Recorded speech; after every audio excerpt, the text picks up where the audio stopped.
The Electric Studios. This is Sports Radio 100.9 The Mitt. WLUN, Pinconning Bay City, Saginaw, Midland. Michigan sports aren't just a game. They're a way of life. And now we've got a show dedicated to die-hard sports fans like you. Hosted by a guy who's borderline obsessed with the wins and losses of all your favorite teams. He's crazy. Every weekday morning from 9 to noon, Ben Bosscher brings you the talk that matters. The teams, the stories, and the players you care about most. This is the Ben Bosscher Show, built by Bresky Siding and Building Repair. Remember that.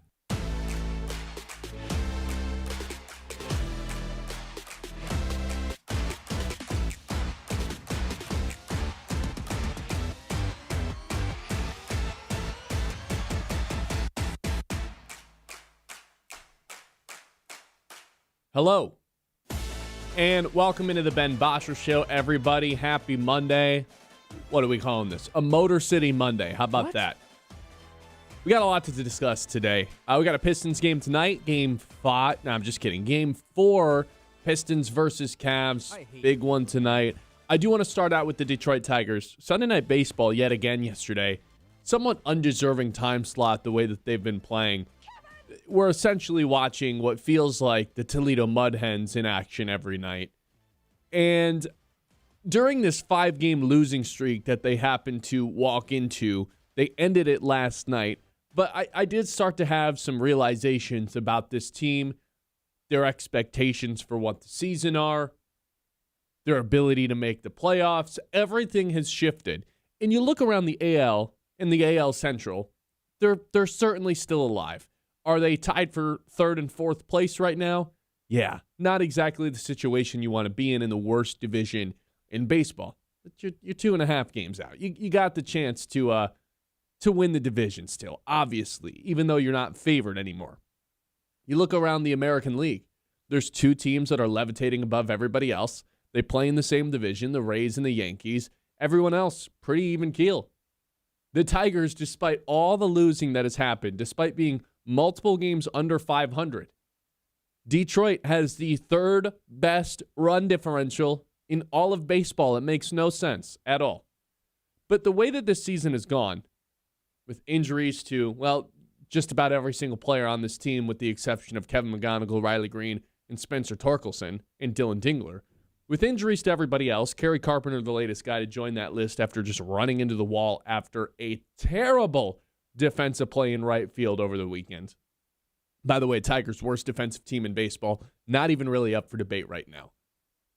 With everything that has occurred to this Tigers team, it does feel like they are having the season from hell. Every year, some team has the season from hell in every sport. We've seen the Lions go through this with the amount of injuries that they had in 2024. We've seen every year in the NFL, some team's quarterback gets hurt. Washington last year, they had the season from hell. And so far in baseball, in this 2026 season, it's without a doubt been the Detroit Tigers. Listen to the players that this team has on IL to start the year. Kerry Carpenter, Gleyber Torres, Javi Baez, Trey Sweeney, Will Vest, Connor Siebold, Justin Verlander, Casey Mize, Troy Melton, Jackson Jobe, Bo Brisky, Bailey Horn, Reese Olson, Parker Meadows. You could put together an entire major league roster with just the players that the Tigers have on IL right now. Those aren't nobodies. I mean, that's 2 of the 5 players in the starting rotation from opening day. At the end of the day, these are like 5. There's 5 legit starters on IL. Half the everyday lineup is on the IL. This has been the season from hell for the Detroit Tigers. And it does make me wonder, at the very least, I'm not saying they should do this. I'm not saying they shouldn't do this. I at least have opened the door for a possible Tarek Skubal trade yet again. Now look, we're still a ways away from the trade deadline. I don't want to start putting together trade packages or anything like that right now here today on May 11th. That's not what we're doing. But I am saying, for as bad as this season has gone, it's now at least on the table. if this continues, more injuries arise, you have to at least be open to the idea of taking calls for Tarek Skubal, which I was not on board for when the season started. I thought this was a World Series contending team. They are all in on having a last dance type of season. But now with the way things have gone, that door has cracked open just a little bit for us to at least acknowledge that might be the right decision. He's creeping up there in age. He's already dealing with more injuries. Would you be trading an all-time high in value? No, of course not. But what's the alternative? You get to the offseason and he walks for absolutely nothing. I don't want to trade him because if the Tigers are trading Tarek Skubal, you know what that means? This season that's been the season from hell has continued to be the season from hell, and they're so far out of the playoff race that it feels like they don't have a chance. So you got to pull the trigger on trading your best player. That's what that would mean. I obviously don't want that to happen. Kyle doesn't want it to happen. Nobody out there listening wants that to happen. But you got to at least acknowledge at this moment in time, the Tigers could continue to climb in a hole, dig themselves a hole that they're unable to climb out of. We don't really know when Tarek Skubal's coming back. Oh, it's 2 to 3 months. It's 6 to 8 weeks. Tigers announced over the weekend. We're not putting out a timeline. We have no idea. So maybe this lingers. Maybe it doesn't. Maybe Justin Verlander comes back on May 31st when he's now eligible. Maybe he doesn't. We have no idea timeline on any of these guys. So my question to Kyle, to people out there listening today, to open up this show before we jump into Pistons and a few other topics later on that I'm excited for, is are you at the very least cracking that door open to the idea that Tarek Skubal could be off the team before the offseason? Oh, Ben, the door was already cracked open. The door's been cracked open ever since the offseason went down with Tarek Skubal. Mm-hmm. That's the thing. There was always the world, and we had discussed this, and every time we brought it up, you were kind of quick to throw it off to the side because, well, the Tigers are going to be great this year. Why would they ever trade Tarek Skubal? If they're trying to win a World Series, why would they ever trade that guy? There was always the world where if they underperform, a team that doesn't buy at the trade deadline, not saying they've been big sellers either under Scott Harris. They've kind of just played even keel most of the time. There was always the world that if they were bad, they were going to at least explore the idea of trading Skubal at the deadline. Because you have to. I mean, if you're not very good at the trade deadline, he's the most valuable asset available at the trade deadline for a team that's trying to win a World Series, even if you're not potentially going to re-sign him. Like, it makes sense for teams to have Tarek Skubal for a playoff run. Yeah, I think they're going to give up a pretty good amount for that. Could you have gotten more for him in the offseason or the year trade deadline prior? Of course, but that's a different story. So the door was already cracked open. It just needed this scenario to go down. It needed the scenario of them having an entire roster on the injured list. And fortunately for the Tigers, if I had a gun to my head right now, do you think they're going to sell Tarek Skubal at the deadline? The answer is no. No. Because of how bad the division is. That is the lifeline for this Tigers season. Game and a half out. It's honestly the only reason that I'm not sitting here saying the season's over. And as crazy it is to say the season's over on May 11th, that's how poorly it's gone so far with just one bad news piece after another. This weekend it's obviously Kerry Carpenter hitting the IL with a shoulder injury. It feels like this never stops. Kerry Carpenter, by the way, I mean, is this not the most classic, oh, man, I made the worst play ever, so I'm going to seem like I'm injured? Obviously, he's on the injured list, so it is real. Innings. That was but I'm just part. This guy made the worst play you've ever seen. He gave an inside-the-park home run of a play that was a ground ball into the outfield. What are we doing? Oh, man, I injured myself, though. Darn it. No, the most classic thing ever would be if it was a hamstring injury. This time it just happens to be a shoulder injury. Negative for defensive run saved. That's 30th. Negative 20 outs above average. That's 30th. Fielding run value, negative 13th. That's 30th. They are a disaster on defense. A terrible defensive team all over. And it's somewhat expected when you have all these AAA guys playing around the field, both in the outfield and the infield. But it is one of the worst brands of baseball to watch when you simply just can't get expected outs. You can't execute simple outs. Like the Kerry Carpenter inside the home run is just like, good God, man. It feels like there's a play like that every game that you're watching them, which is what makes it feel like they're a hell of a lot worse than their record actually suggests. Well, it's because you're combining the bad defense with a depleted pitching staff. So you already have a pitching staff that is going to be relying on its defense more often than not because, I don't know, you're missing the best strikeout man in the league in Tarek Skubal. You're missing a guy in Casey Mize who actually had the best strikeout rate on the team. And then, of course, the bullpen is what it is. And so you're already having to rely on your defense even more with the pitching staff being as poor as it is right now. And then on top of the defense stinks. So what more can the offense do to even get this team to win games? It's just all around bad right now. And it's the tough part because if you would have asked me preseason, like, we are going to have Tarek Skubal trade talks in the second week of May, it would have made me think that this team is just severely underperforming. McGonigal's not as good as he should be. What a step back from Riley Green. Skubal's not having a three-peat Cy Young type of season. And it's not any of that. They just are hurt. The whole team is hurt. That's what it really is. If this team's healthy, they're first place in this division, no doubt about it. That's the ironic part. Riley Green's having the best season of his career. Kevin McGonigal, the only reason he's not the favorite, legitimately one of the best players in the American League. Mm-hmm. Yet, look at where they stand.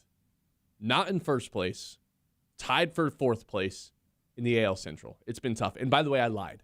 I don't like lying. I lied. They're not 30th in those three defensive stats I just named. They're 30th, and 24th. So they're awesome. They're great. No, still the worst defensive team in baseball. 23 errors this year. That does rank 23rd in baseball. The door's open. And the Carpenter one doesn't even get an error, which is, once again, this is just another one of those things that, like, we understand how all these rules work because we work in a ballpark. That should just be one of those things that you go to the guy in the bar. Hey, was that an error on Kerry Carpenter? Yeah, it was. It very obviously was. Yeah, that's the kind of thing that tragically hurts the run saved, the outs above average, the fielding run value. A play like that. And it feels like, specifically in the outfield, there's plays like that basically every single game right now. The outfield is disastrous defensively. With like the exception of Riley Green making a diving play once in a while, everyone else in the outfield, you're just crossing your fingers and hoping that the ball ends up in their mitt. And usually, it doesn't. And who would have the thought infield's not that much better? Who would have thought we'd be missing Parker Meadows as much as we are right now? I mean, even though like the lineup needs help too, that's a guy that they miss the most probably on offense, right? Or like in the lineup right now, just to play defense in center field. I mean, the combination of Wenzel Perez, Matt Vierling, and then Carpenter and Green in the corners, like it's rough. I mean, yesterday when it was how you Lee and Gage Workman both trying to come together to field a ground ball in the infield, and it got by both of their mitts. I found right away on Twitter just two clowns talking to a camera. I was like, this is what this feels like watching these guys. No offense to how you Lee or Gage Workman. Hey, and shout out to Gage Workman, by the way. Shout out to Gage Workman for hitting a home run in his first at-bat for the Tigers. But when you have two guys that a casual Tigers fan's probably never heard of, unless you're like watching every game, trying to go for a ground ball, and neither of them are able to get it, it's just like, oh, God, what is happening right now? That's the way this Tiger season has gone, which has made me just crack that door open for the bare minimum thought and idea that maybe it should be time to trade Tarek Skubal at this year's deadline. I'm not saying do it. If you do it, that means this has gone even worse than the season has started. But I have not completely shut that door. 989-837-6125. Let's get some people's thoughts on this. Is the door open? Is it cracked open? Is it wide open? Is it closed for the idea of Tarek Skubal being traded at this year's deadline? This is the Ben Bosscher Show live here on 100.9 The Mitt. Iron Stack Technologies presents you our 9 o'clock hour. They help businesses solve real tech problems securely, efficiently, and without the headache. When your IT is working the way it should, everything else gets easier. Iron Stack Technology, solution-driven, mission-focused. You can find them online at ironstacktechnology.com. The Ben Bosscher Show, built by Bresky Siding and Building Repair.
Siding and Building Repair on 100.9 The Myth. I think I figured it out, Kyle. I got the perfect analogy for me trading Tarek Skubal. I thought the door was closed. This is like, you know what this is? This is like you're at a bachelor party and the bachelor just starts talking about one of his exes. And it's like, yeah, but you know you're getting married here in a month and a half, right? And he's like, yeah. But it's like in the back of his head. That's kind of where I'm at with Tarek Skubal. It's like, I know we're not doing it, but at the same time, you know, it's out there at the very least. Oh, yeah, that's the perfect analogy. 989-837-6125. Got a text that says, door's been cracked since the arbitration hearing. I kind of agree with this texter. That's how I felt. It opened the door to at least the emotional aspect of it, right? Because the idea of trading Skubal has always existed. It has to. You're just a business. Like, it's how that stuff works. But the emotional fan part of like, oh, we can't trade Tarek Skubal. As soon as all that stuff started to go down this offseason, it was like, okay, I'm kind of like not going to be that mad if we trade him, right? Like, remind me on the timeline of things, though, because after it was arbitration and then Verlander and then Framber Valdez, right? Or Framber was right in that week with the arbitration, wasn't he? It was the arbitration being announced that it was happening. And then Framber did get signed, I believe, like the day before the actual hearing happened. But we found out about the arbitration hearing that was going to happen like weeks in advance of that. So that was the first thing that had happened. Yeah, it's like the more and more close we got to spring training, it felt like the door was getting more and more closed. Like, no, they're going to be all in this season. But it's like one of those doors that you thought it was locked, and it turns out the door just doesn't lock. If you nudge it hard enough, it's just going to open back up. And now it's like cracked open. A little breeze came through. There's a couple injuries. Now the door's like, it's there. Yeah, there's a little bit of a gap. You can see the light a little bit. Yeah. Another texter said, what is trade value actually going to be for a rental who just had elbow surgery, though? I don't think things could be worse for the Tigers regarding Skubal. He's still worth a ton of money, but his trade value has tanked. I agree with this texter. The trade value is not as high as it was last season when you had 2 years of him. There wasn't any injury concerns going on right now. But at the end of the day, your choices are trade him for 80% of what he was worth last year, or the options are you get to the nightmare scenario, you miss the playoffs and just bye-bye Tarek Skubal. He just walks for nothing. That's what you want to avoid at all costs. Which feels like the most likely scenario, right? Out of every possible scenario, like that and the Tigers making the playoffs and losing Skubal are the two most likely ones. Yeah. And right now, I would say they're certainly, you don't feel good about them making the playoffs. They, of course, still could because the division is so terrible. But, yeah, it's tough because, of course, you're not trading Tarek Skubal for probably what the back-to-back Cy Young and what would have been three-peat Cy Young winner should go for. You're just not going to get that type of return, which it's hard to swallow that pill if you're Scott Harris, and a lot of GMs would rather just lose him for nothing rather than trading him for something that he's not worth. But you're still getting something pretty good for him. It's still, and I don't know if you or this texter had heard, but he actually had the most successful surgery that's ever been done in the planet Earth. Yeah. So it was the greatest. He's going to be healthy. He's going to be healthy, man. His elbow was the most operatable elbow that's ever existed. Yes. It was the loosest body there's ever been. Darren texting in says, guys, myself and smart fans are sick of, this is a Tigers text, or a Pistons text, so we'll save that for a little bit later on in the show. We got some Pistons stuff in the YouTube, too. We'll get to it. Don't worry. Already? Yeah, man. People are wanting to talk Pistons, I guess. What are they saying in the YouTube? Just talking about JB Bickerstaff, Jalen Duren, the B-ball Paul minutes compared with Jalen Duren. We got Graydon back in here saying the Cavs are winning in 7. I mean, just a lot of some panic going on with the Pistons, man. How about this? At 10 o'clock, I'm going to calm everyone down. I think the Pistons are in the perfect place. They're exactly where they need to be. They're exactly where they want to be. I mean, yeah, being up 3-0 would be perfect. Being up 3-0 would be nice, but you don't want things to come a little bit too easy, right? You don't want things to get complacent for the Pistons. Put a little bit of pressure back on them. 2-1. Now you can go up 3-1 tonight.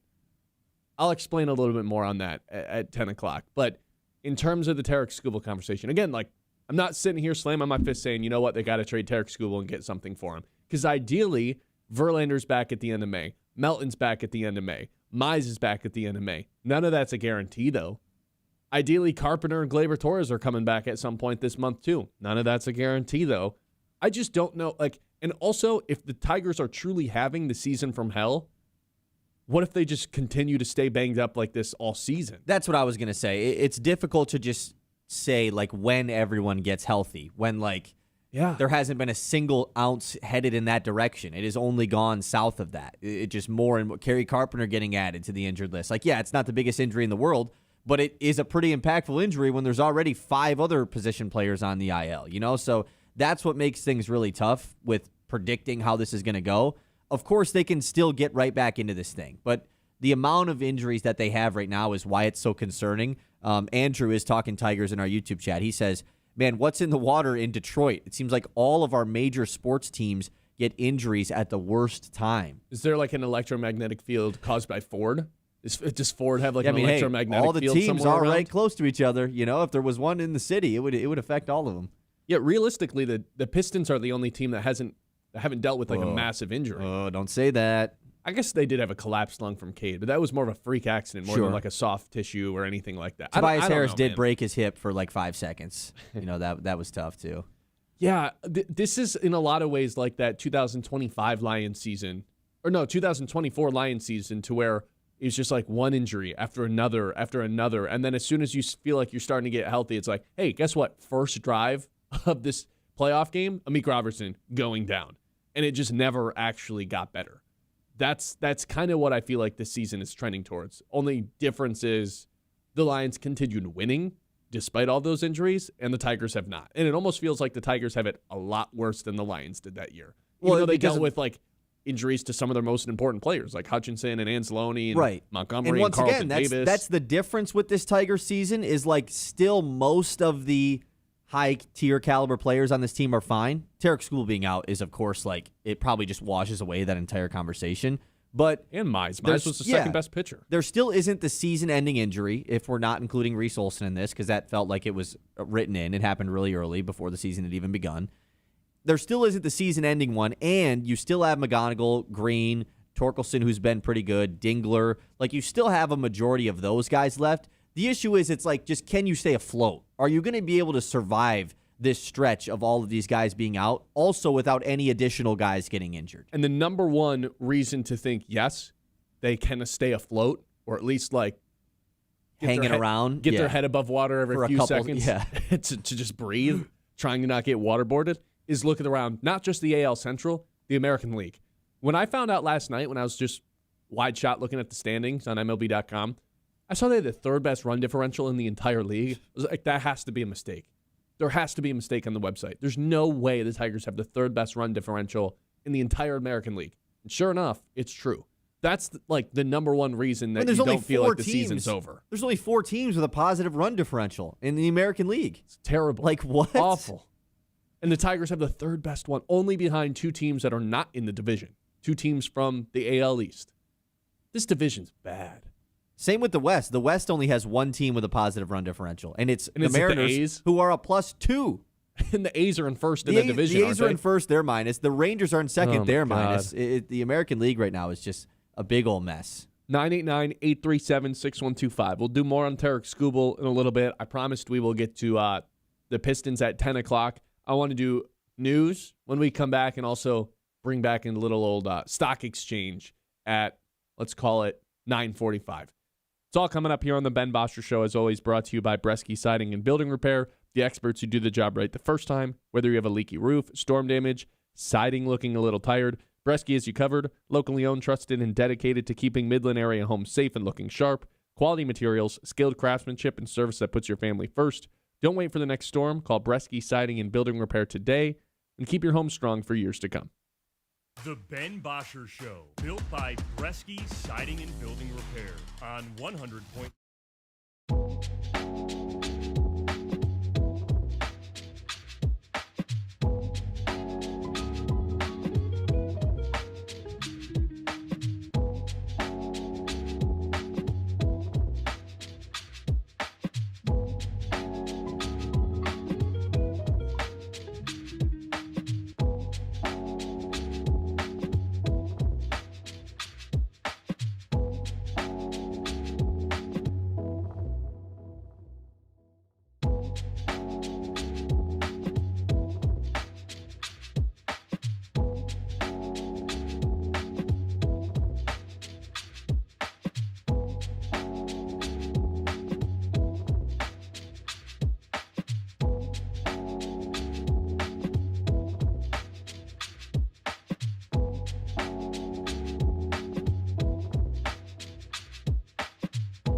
by Bresky Siding and Building Repair on 100.9 The Myth.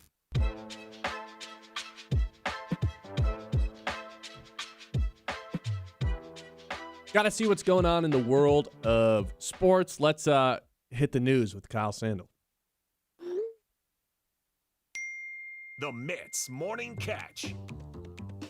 I guess it doesn't have to be like locked into all sports, preferably mostly sports. But if you want to throw in some world news Mostly too, sports. that won't bother Wait, me. do you want to talk about the College World Series or the college softball tournament that's going on right now?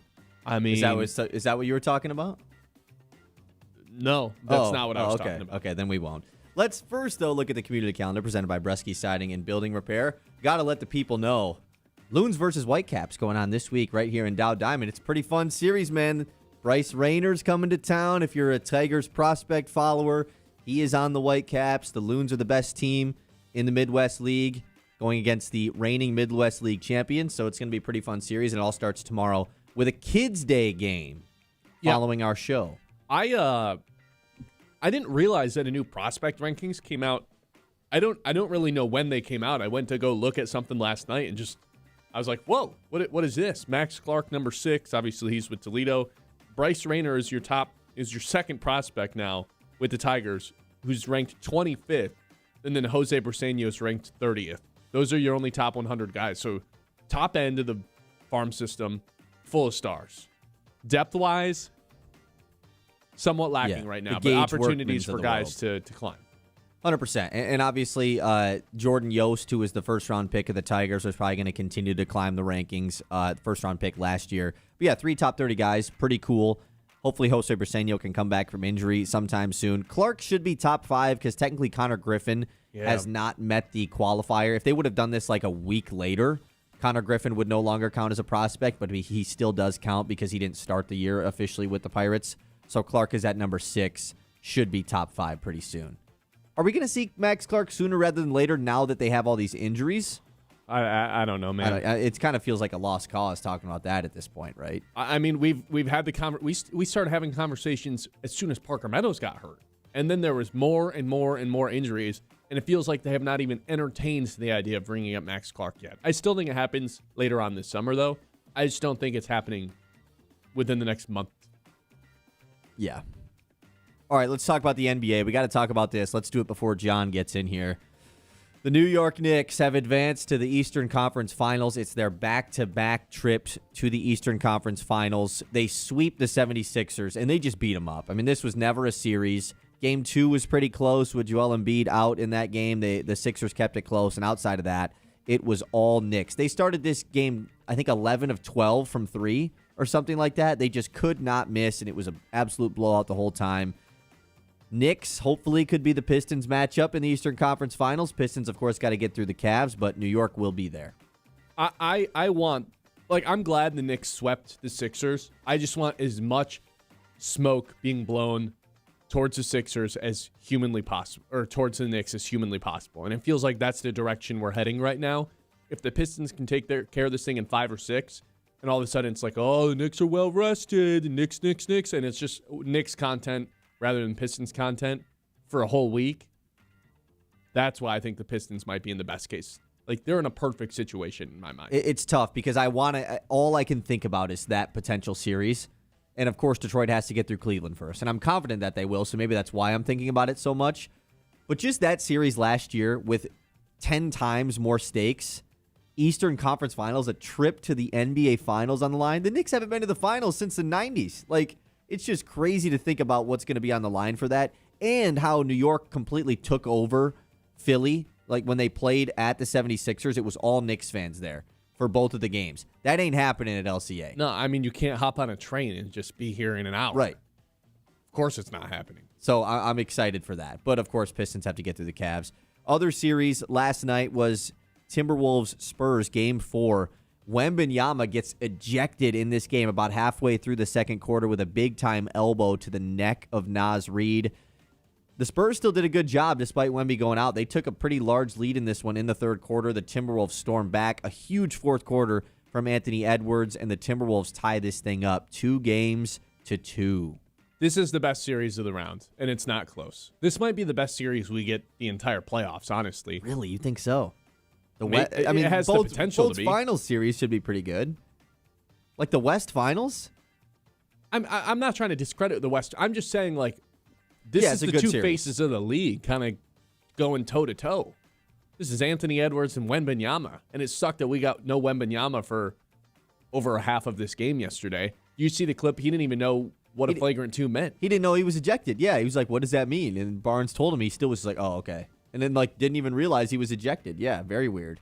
Well, I think, you know what I think it is? I think he's so focused on, like, game plan and preparation, and he's so, like, doesn't care about the extracurriculars and all that stuff where it didn't. How do you not know what a flagrant 2 is, though? It's kind of crazy. I think it just didn't shock me that he didn't know what it was. He's just so concentrated on other things rather than, like, the tic-tacky, what does flagrant 1, what does flagrant 2 mean? I think it's a tough situation with Wemby getting ejected yesterday because I understand, and Mitch Johnson after the game talked about, like, I don't defend what he did, but at the same time, the Timberwolves are pushing him and shoving him at a crazy rate, and he has to be able to create some space. He didn't do it on purpose, but that's just what happened. I understand all of that, and I understand he's super tall, so anytime he does that, it's going to happen. He also just is, like, he has to recognize that. I mean, that was an ejection-worthy play. It truly was. If anyone else does, I mean, that was a vicious elbow to the neck. Like, would have liked a warning, but like, it doesn't get much worse than that, you know? Like, it really doesn't.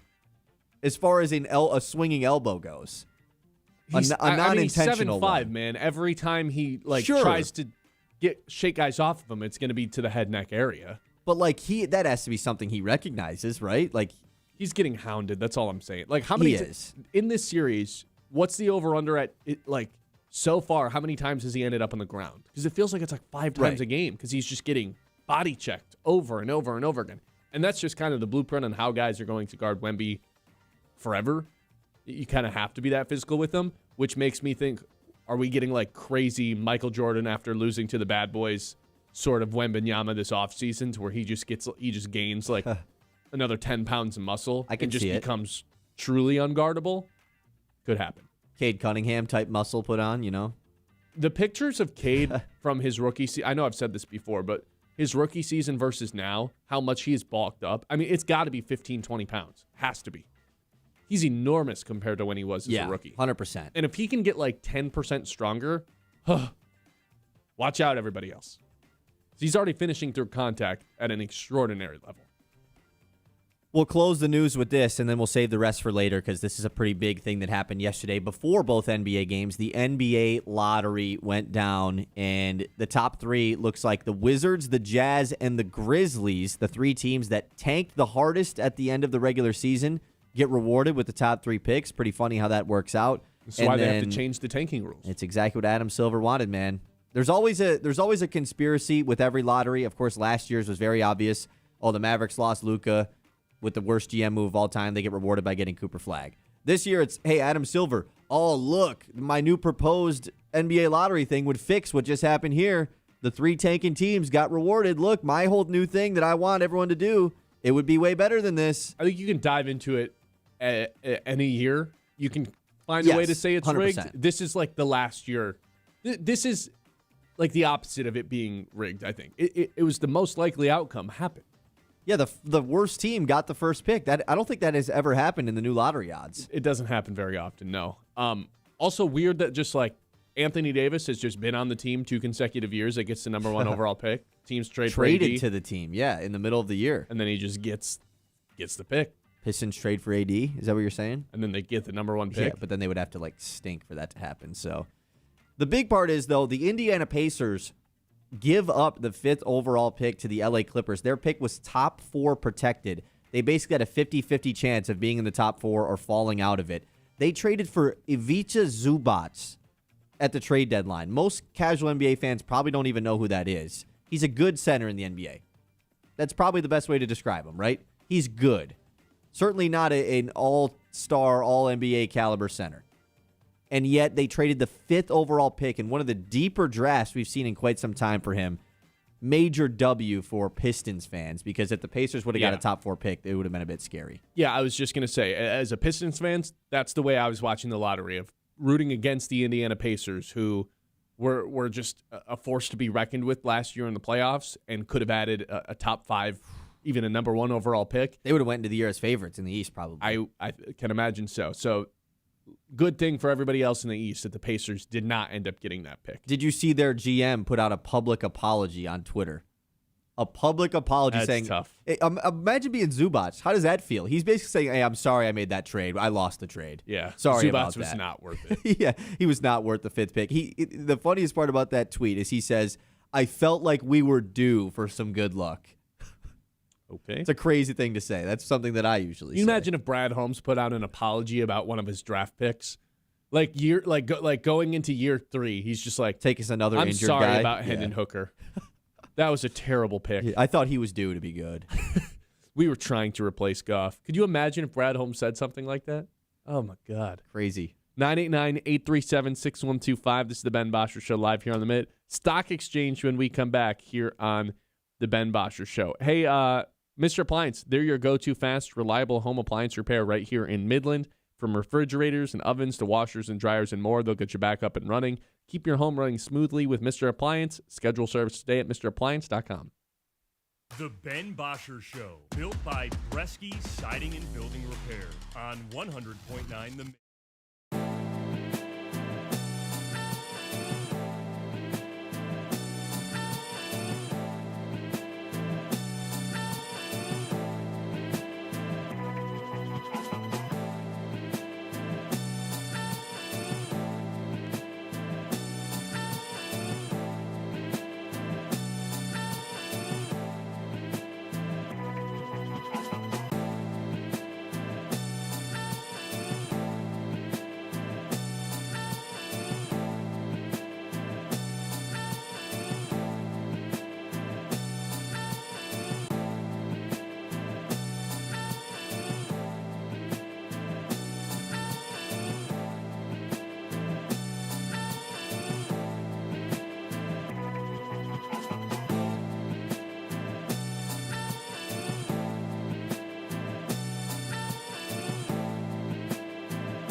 Bresky Siding and Building Repair on 100.9 The Mitt.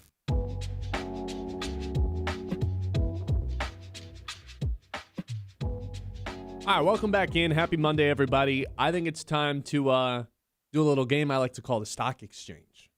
You know what? I'm not leaving. I'm not leaving. The stock market. The show goes on. All right, here are some of the things that are on the rise. Here are some of the things that are on the fall. Kyle, I want you to tell me whether or not you're buying or selling the stock on these things that I'm about to name. How about this one? The first thing, it's falling dramatically. Jalen Duren, 10 points per game in the playoffs versus 19 points per game in the regular season. 64% field goal in the regular season, down to 49, shooting less than 50%. His stock is obviously falling. Are you willing to buy some now that it's low? No. Neither am I. I'm not. And maybe like if the playoffs were completely over going into the offseason, I'd be like, sure. But I just don't see in this playoffs him returning back to that version of himself. I think he's been much better in the Cleveland series than he was in the Orlando series. Everybody probably believes that. But he's definitely not been a top 3 player on the Pistons, like at all. Mm-mm. So that's the most frustrating part. And yeah, it's the best time to buy, no doubt about it. I even considered wearing my Jalen Duren shirt today. I almost threw it on, and then I was like, you know what? I'm not going to throw it on. Yeah, it's tough. Falling and not buying. All right, how about this one? Riley Green. Do you want to guess his batting average this year versus lefties? Just this year? Just this year. I mean, I don't want to guess anything too hyperbolic here, so I'll say like a 270. 368 versus lefties this year. That's insane. Ooh. What happened? Did this guy only take at-bats and batting practice sessions against lefties this offseason? He's completely fixed that part of his game. He's been way better against the lefties this season than righties, which that seemed implausible a year ago today.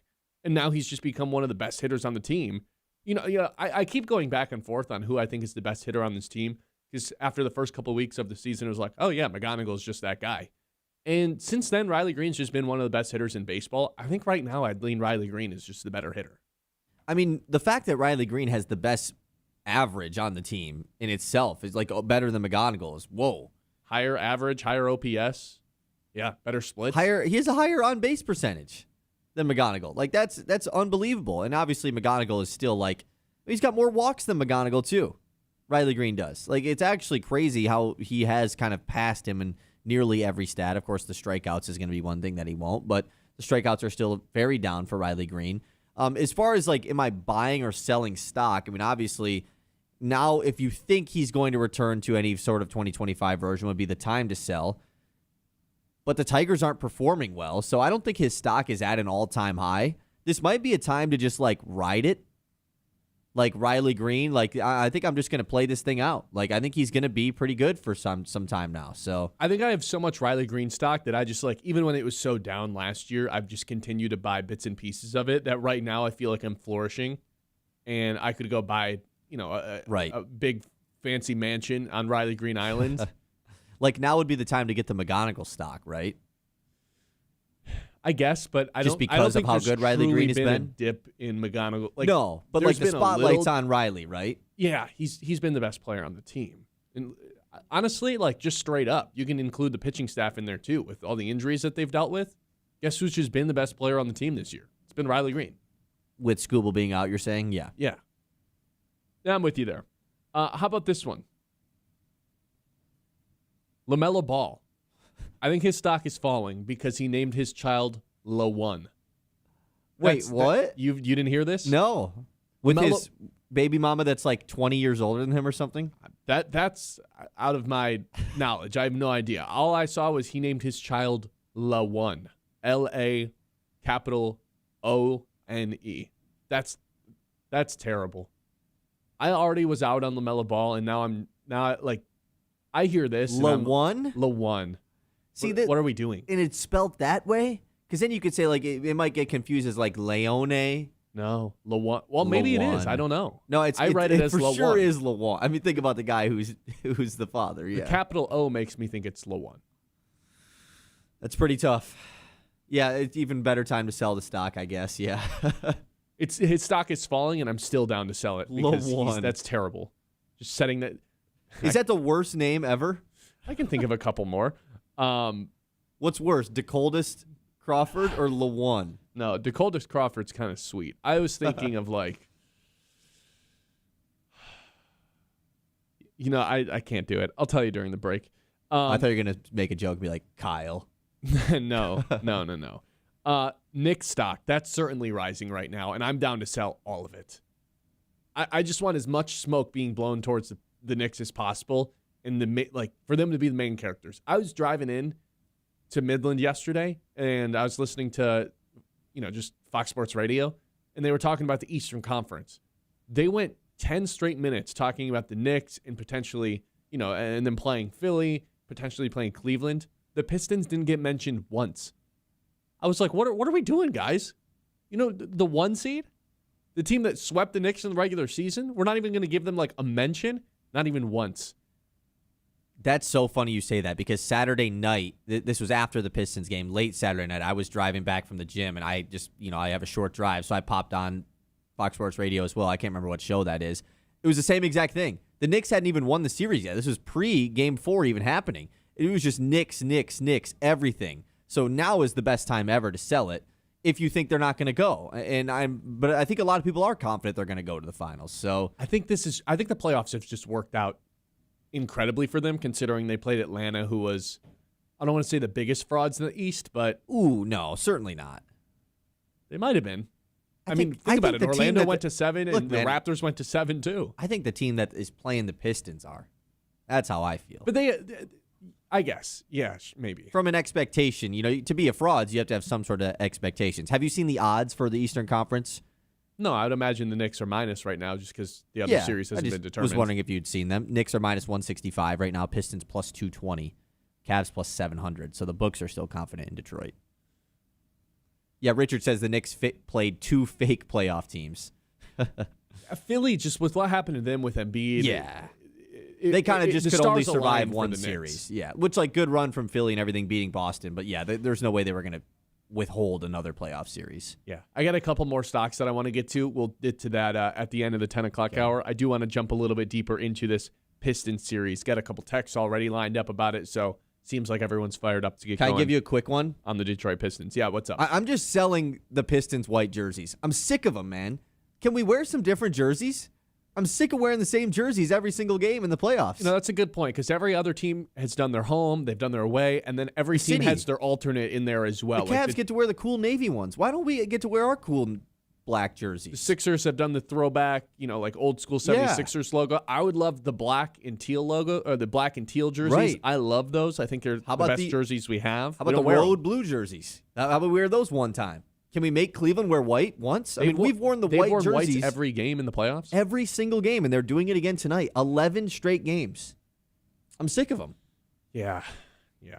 I think it'd be cool to wear like an old school throwback blue jersey, like the Isaiah Thomas. Oh yeah, those jerseys. ones are sweet. Those ones would be awesome to just pull out randomly. 989-837-6125. 10 o'clock hour on the way. More on the Detroit Pistons when we come back. This is the Ben Bosscher Show, and we are live here on 100.9 The Mitt. Don't go anywhere. You're not going to want to miss it. The Ben Bosscher Show, built by Bresky Siding and Building Repair.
All right, people are fired up to talk about the Pistons, so let's just jump right into it.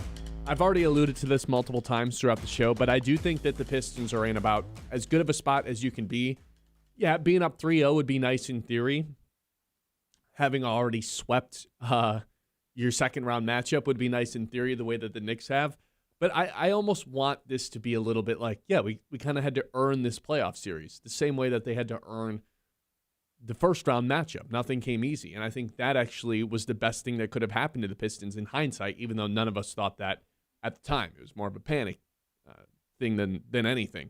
But now I look at what's happening with the Knicks. 7 straight playoff wins. Franchise record. No one can beat the Knicks. It's their conference to lose. The Pistons going into that series as underdogs, I think is about as best-case scenario as possible, and that is no matter how this playoff series plays out with Cleveland, is 99.9% what is going to happen. They're going to be underdogs against the Knicks. Well, they have to win the series. Correct. No matter how it turns out. They could just lose and not even be playing the Knicks. You know what I meant. If sure, they win like this they win in playoff 7 series, or something, yeah. It doesn't matter. They could win the next 2 games and it just be over in 5. And guess what? The Knicks are going to be favored in this series. I think that's like the Pistons just play better as underdogs, man. We've known this. I don't want to be the favorites. I think it's way more fun when the pressure's on the other team because then the Pistons can play a little bit more loose, a little bit more free, with a chip on their shoulder, for crying out loud. That's what I want. The last thing I want is for the Pistons to just walk through their first-round matchup, walk through a second-round matchup, and then it's like, yeah, we're going to the finals, duh. And then get their belts beat in by the Knicks. This is the opposite of how it's played out. This is almost precisely, I think, setting up for the Pistons to just not be the story heading into the conference finals, but be the team that destroys the hopes and dreams of the main character, which is obviously the New York Knicks. Man, send Timothy Chalamet home crying. Be so good. I'd rather ruin this story than it be about us. 100%, man. I'm totally with you here. That's always been the Pistons' mantra, right? They've been the team that has ruined the story. They were the team that ruined the up-and-coming Michael Jordan, that stopped Larry Bird, that stopped Magic Johnson all the way back then. And, of course, Kobe and Shaq. Kobe and Shaq going to win potentially a 4th straight NBA final, or they were going back to the finals, like to get back there and win again 4 and 5 years. Like, doing all of that, that's always been the way the Pistons have done it. And I'm not saying this is an NBA Finals team, but it's just easy to compare this squad to the past champions in Detroit. So I'm with you there. Of course, you've got to beat Cleveland. And going into the weekend, we discussed this. It felt like it was just a write-in for game 3 or 4 the Pistons would lose. I never felt for sure sweep vibes in this series. Games 3 or 4, one of them they'll drop. And honestly, I would probably prefer it to be this one, the way that it went down, them losing game 3. Because the way that the game played out, the Cavs came out hot. They get up early. They had a double-digit lead. And what happened to them as soon as they got the lead? They were acting like they had won the championship. I mean, they were acting like they were playing in the NBA Finals, and they were up 3-1 and about to clinch it to win the whole thing. They immediately blow the lead as soon as the second half started. The Pistons stormed back the second the Cavs had gained control for the first time in this series, because in games 1 and 2, it's been all Pistons. Cleveland made comebacks in both of them. Pistons shut it down. The second the Cavs get some sort of lead in game 3, boom, the Pistons are right back into this. Now, of course, the way that this game closed was a little bit frustrating because you have Cade having some pretty bad turnovers in the final minutes, despite hitting a really clutch 3 and a nice dunk inside. Like him and Harden going toe-to-toe with the scoring. But that was the most frustrating part. Exactly what we said. James Harden does this every single playoff series. He's done this for a decade. He is terrible for a couple of games, and they're like, oh my gosh, I cannot believe James Harden is doing it again. They're paying him $40 million with this playoff track record. And then he has this type of game where he starts to convince people, okay, yeah, this is why they traded for James Harden. He is one of the best scorers. He is one of the clutchest players in the league. He was due to have a game like this. It will not happen again. It absolutely will not happen again. It took Harden having the clutch game for them to win.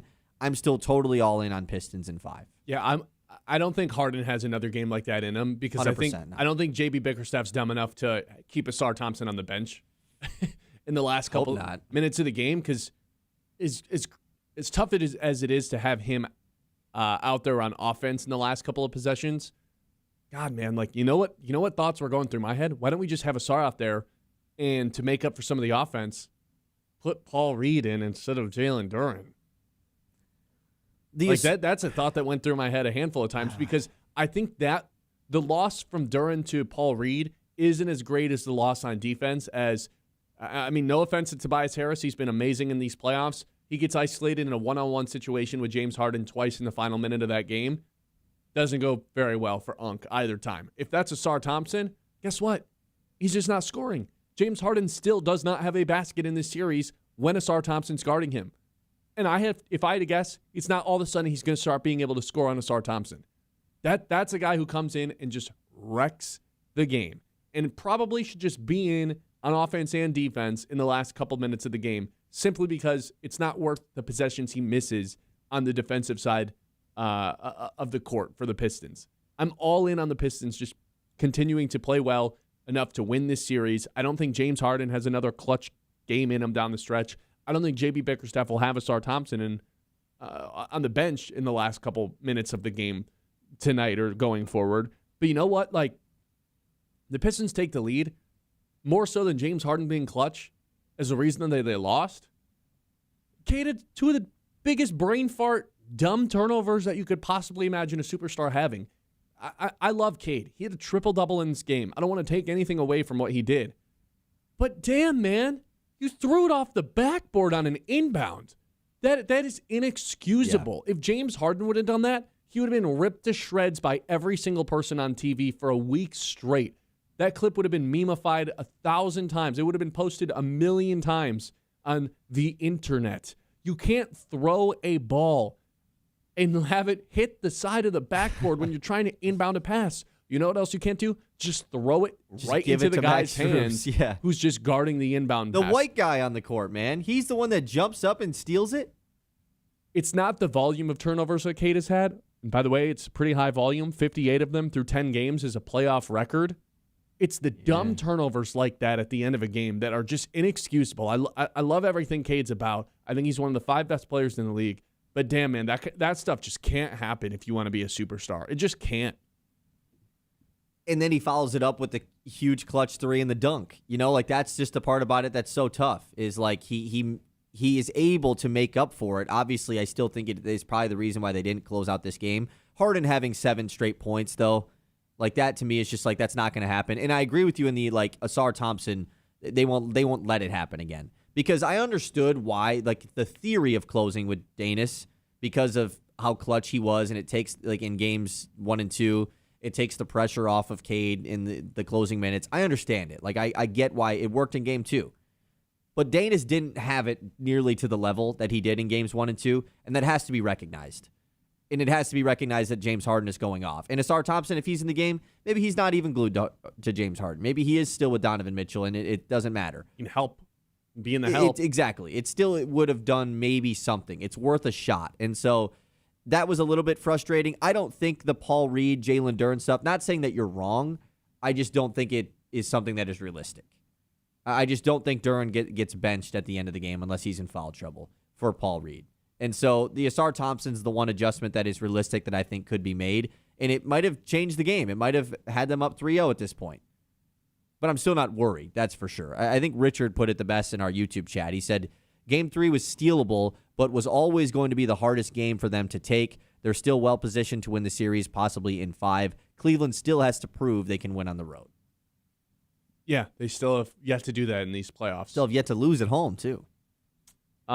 Jay says, JB's too worried about hurting Duren's feelings by sending a message that Paul Reed is serious. He plays with urgency and always comes in and makes the team significantly better while Duren plays with no consistency, fire, or urgency. I think Duren plays consistently. It's just consistently not up to what we think Duren should be playing based on how he played in the regular season. Paul Reed is just like, it's just so crazy that it might work, and it just has worked in the playoffs. He plays such a chaotic style of basketball, and it blows my mind when it does work, but so far in the playoffs, it's worked more often than it hasn't.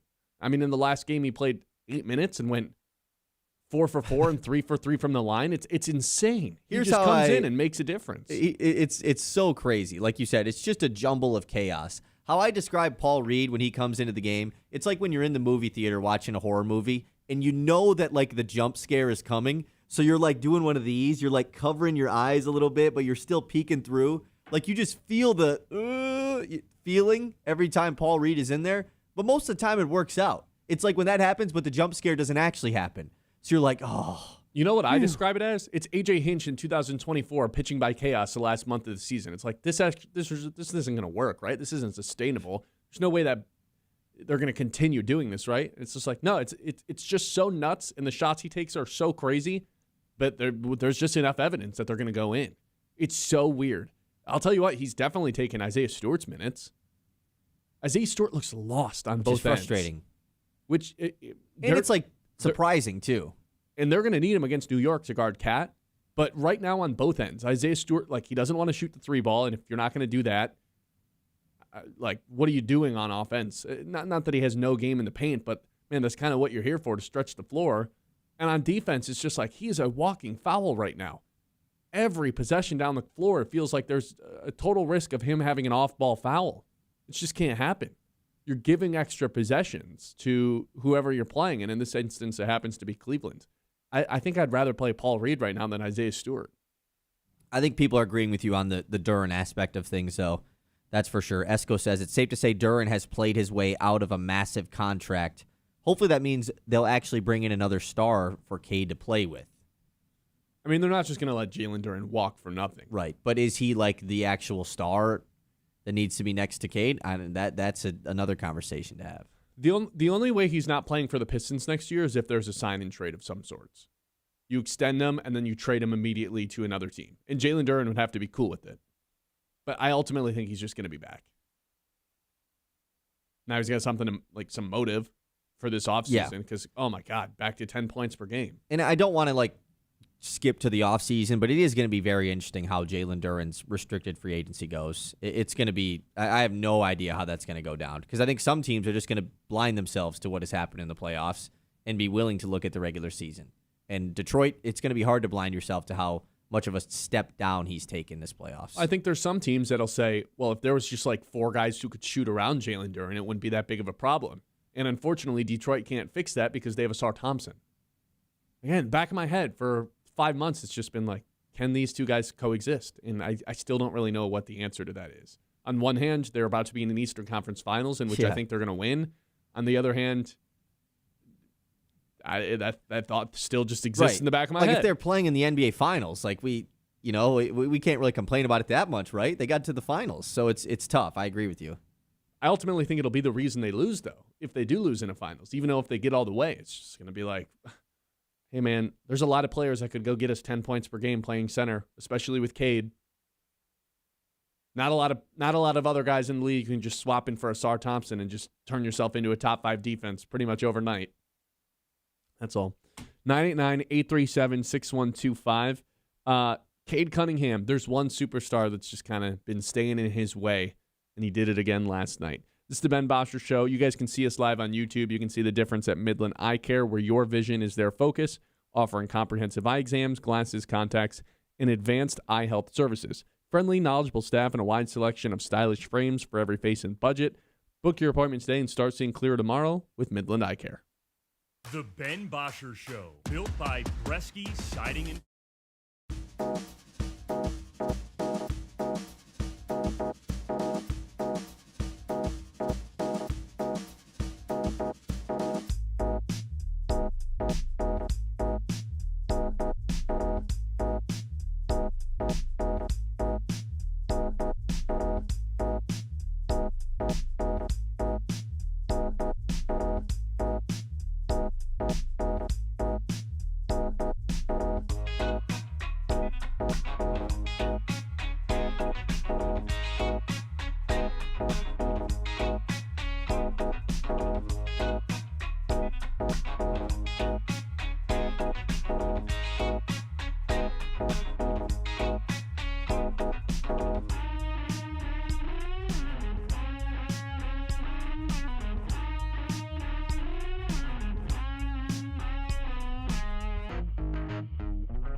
By Bresky Siding and Building Repair on 100.9 The Mitt.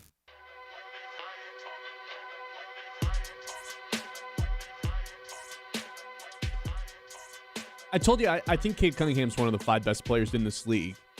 I don't know if that's the consensus, but that's certainly what I believe. And I feel like one of the guys that's consistently ranked ahead of him is Anthony Edwards, who was in action yesterday.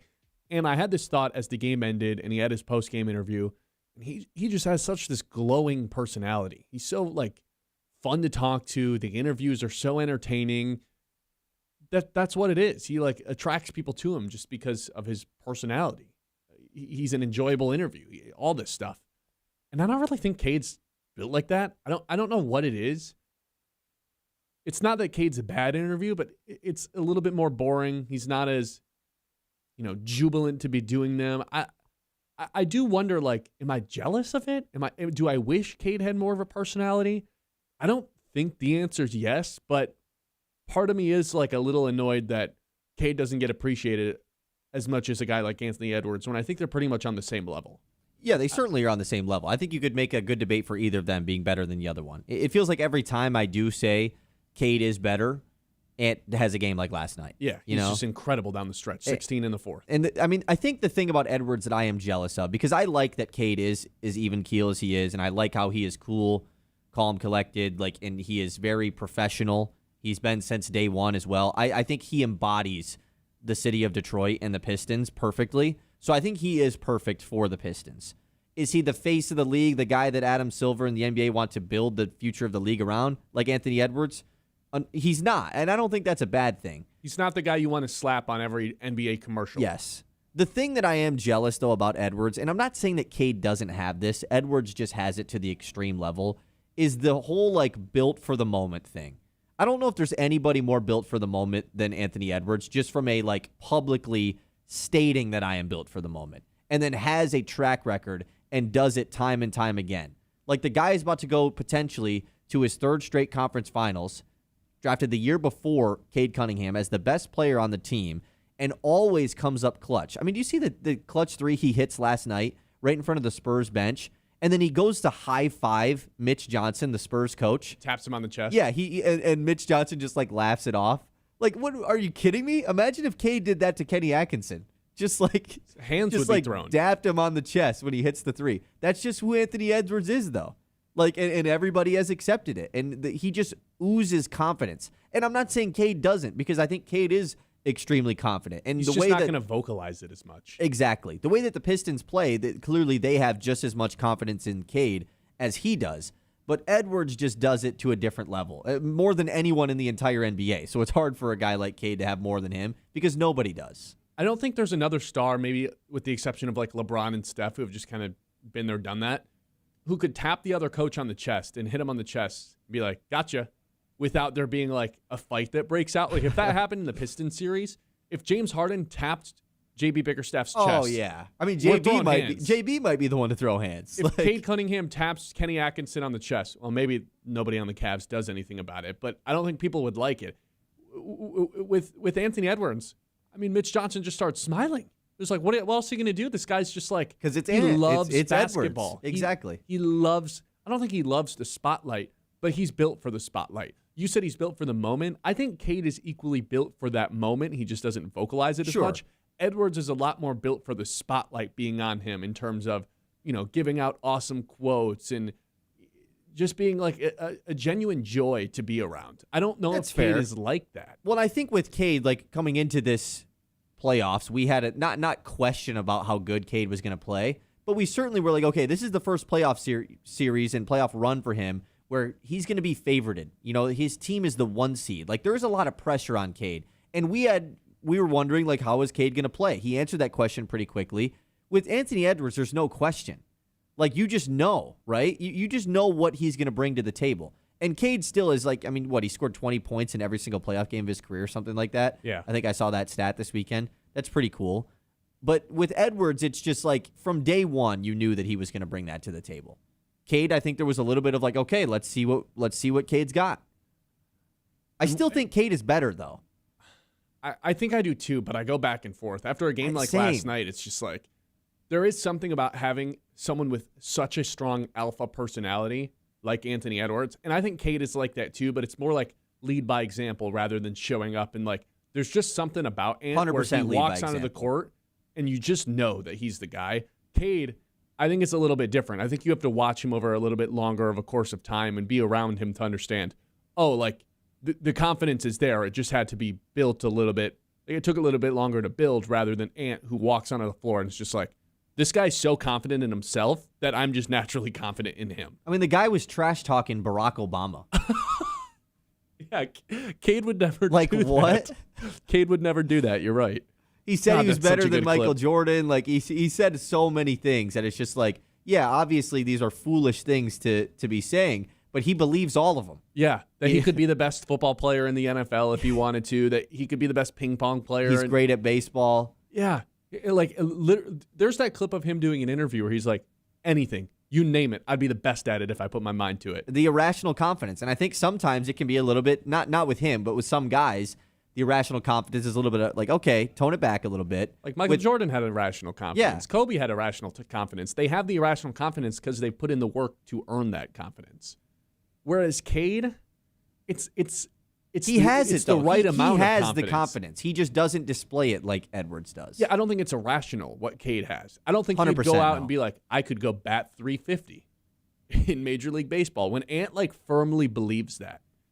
And I think you're right saying Cade's better for Detroit and fitting that personality. And I really can't figure out if I'm jealous or not that Cade like isn't the poster boy for the NBA the way that Anthony Edwards is, the way that you see him on the Sprite commercials on Christmas. Like I don't think Cade will ever be that. Meanwhile, Anthony Edwards probably for the rest of his career, or at least through this decade, he's playing on Christmas. Has Cade earned that right yet? They'll play on Christmas next year. They 100% will next year. You think so? Yeah, I mean if they go to conference finals and were the 1 seed last year, they'll play in the. But name the teams that aren't going to be there. Like who are you removing? Sure. I mean, you're still of course getting Knicks, Celtics as your East teams. Philly didn't play this year. Philly for sure? I totally don't agree. Didn't play this year on Christmas? It was only the 2 East teams. No, that can't be There was only 2 East teams that played on Christmas this year. Seriously? Yeah. Okay, then who in the West? Because OKC's going to play. You're getting Thunder, Lakers, Spurs, Lakers. Whatever team Kevin Durant is on probably is just on it. The Warriors are always playing on Christmas. Yeah, the West just has too many damn teams. That's the issue. I'm not convinced that they're going to get a Christmas game. I guess you're right. But to the broader point of it, like, I guess maybe part of me deep down is a little bit jealous that even though I think Cade is as good, if not better, on some nights than Anthony Edwards, that's just never the way the league is going to perceive it. Yeah. Well, and Minnesota has, like, just comparing the cities as well. Like, it's not like they're any of these ginormous markets, but, like, Minnesota's got the flashy superstars. They've got Anthony Edwards and Justin Jefferson. Yeah. Like, that's, true. like, they have that power duo. The Lions, you could say, like, oh, Gibbs is a flashy superstar, but he's not like Jefferson. Jefferson's in every commercial ever. Wears, like, the largest chain in the history of chains. Exactly. Like, it does. He was the first guy to start doing the gritty. Like, they have the flashiness to them. And Detroit just doesn't really embody that, and I like that they don't. I think it's perfect. And I think Cade is the perfect superstar for the Pistons. It is a shame that we don't get Cade versus Ant more often. We get it at most twice in the regular season, and odds of them both being healthy just seem like, I don't know, maybe every other year they both play in that game, and then they'll just never play in the playoffs unless it's the finals. And those two guys are probably the closest thing, like, to looking in the mirror of each other. Both 1 year apart, number one overall picks, have got it done for their team, but have yet to win a ring. Yeah, I think you can go really back and forth with who's a better player as far as ranking-wise, top 5, top 10, stuff like that. It's fascinating. 989-837-6125. We're going to take a trip around the league. When we come back, don't go anywhere here on 100.9 The Mitt. Hey, quick heads up to all the parents and athletes out there. If you've got kids getting ready for spring or summer sports, Great Lakes Spine and Medical has you covered with sports physicals. They make the process fast, easy, and stress-free. No long waits, no bouncing all over town. Plus, you're not just checking a box. Their medical team actually looks at the overall movement, flexibility, and injury prevention to help athletes stay healthy all season long. Whether it's school sports, travel teams, or rec leagues, Great Lakes Spine and Medical is a great local option to get it done right and on time. Appointments are easy to schedule. Get those physicals done now and be ready for game day with Great Lakes Spine and Medical. The Ben Bosscher Show, built by Bresky Siding and Building Repair on 100.9.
on 100.9 The Mid.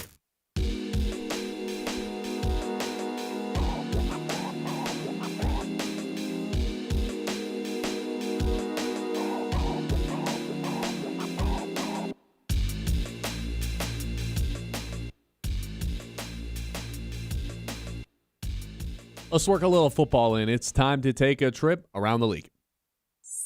It's time to zoom out and go around the league. All right, I got something called What's Next here in the NFL offseason. What is next? We are through the draft. We're mostly through free agency. What are the things that we have looking forward to as NFL fans as the summer starts to get closer and closer and training camp starts to get a little bit closer as well? First up, I see what you did there. what I do. What's next? Drake song. Drake album drops this week. Yeah, I'll give you credit for that. Sure, yeah. The schedule release, that comes out before Drake's album drops because that comes out on Thursday, 8 p.m. I was a little disappointed. I thought that was going to be something we got to talk about here on the show and do a little, here's what the Lions record is going to be, but that's going to have to wait until Friday, although the international games are going to come out that morning, so we will know sooner rather than later. They come out Wednesday morning, actually. They come out like a whole day and a half in advance, almost 2 days. Wednesday, so we know the Lions' opponent for the Germany game and what week it is Yes. on Wednesday morning during the show. Which is exciting. I love reacting to the schedule. We were actually talking about this last week, like just figuring out what the schedule is going to be.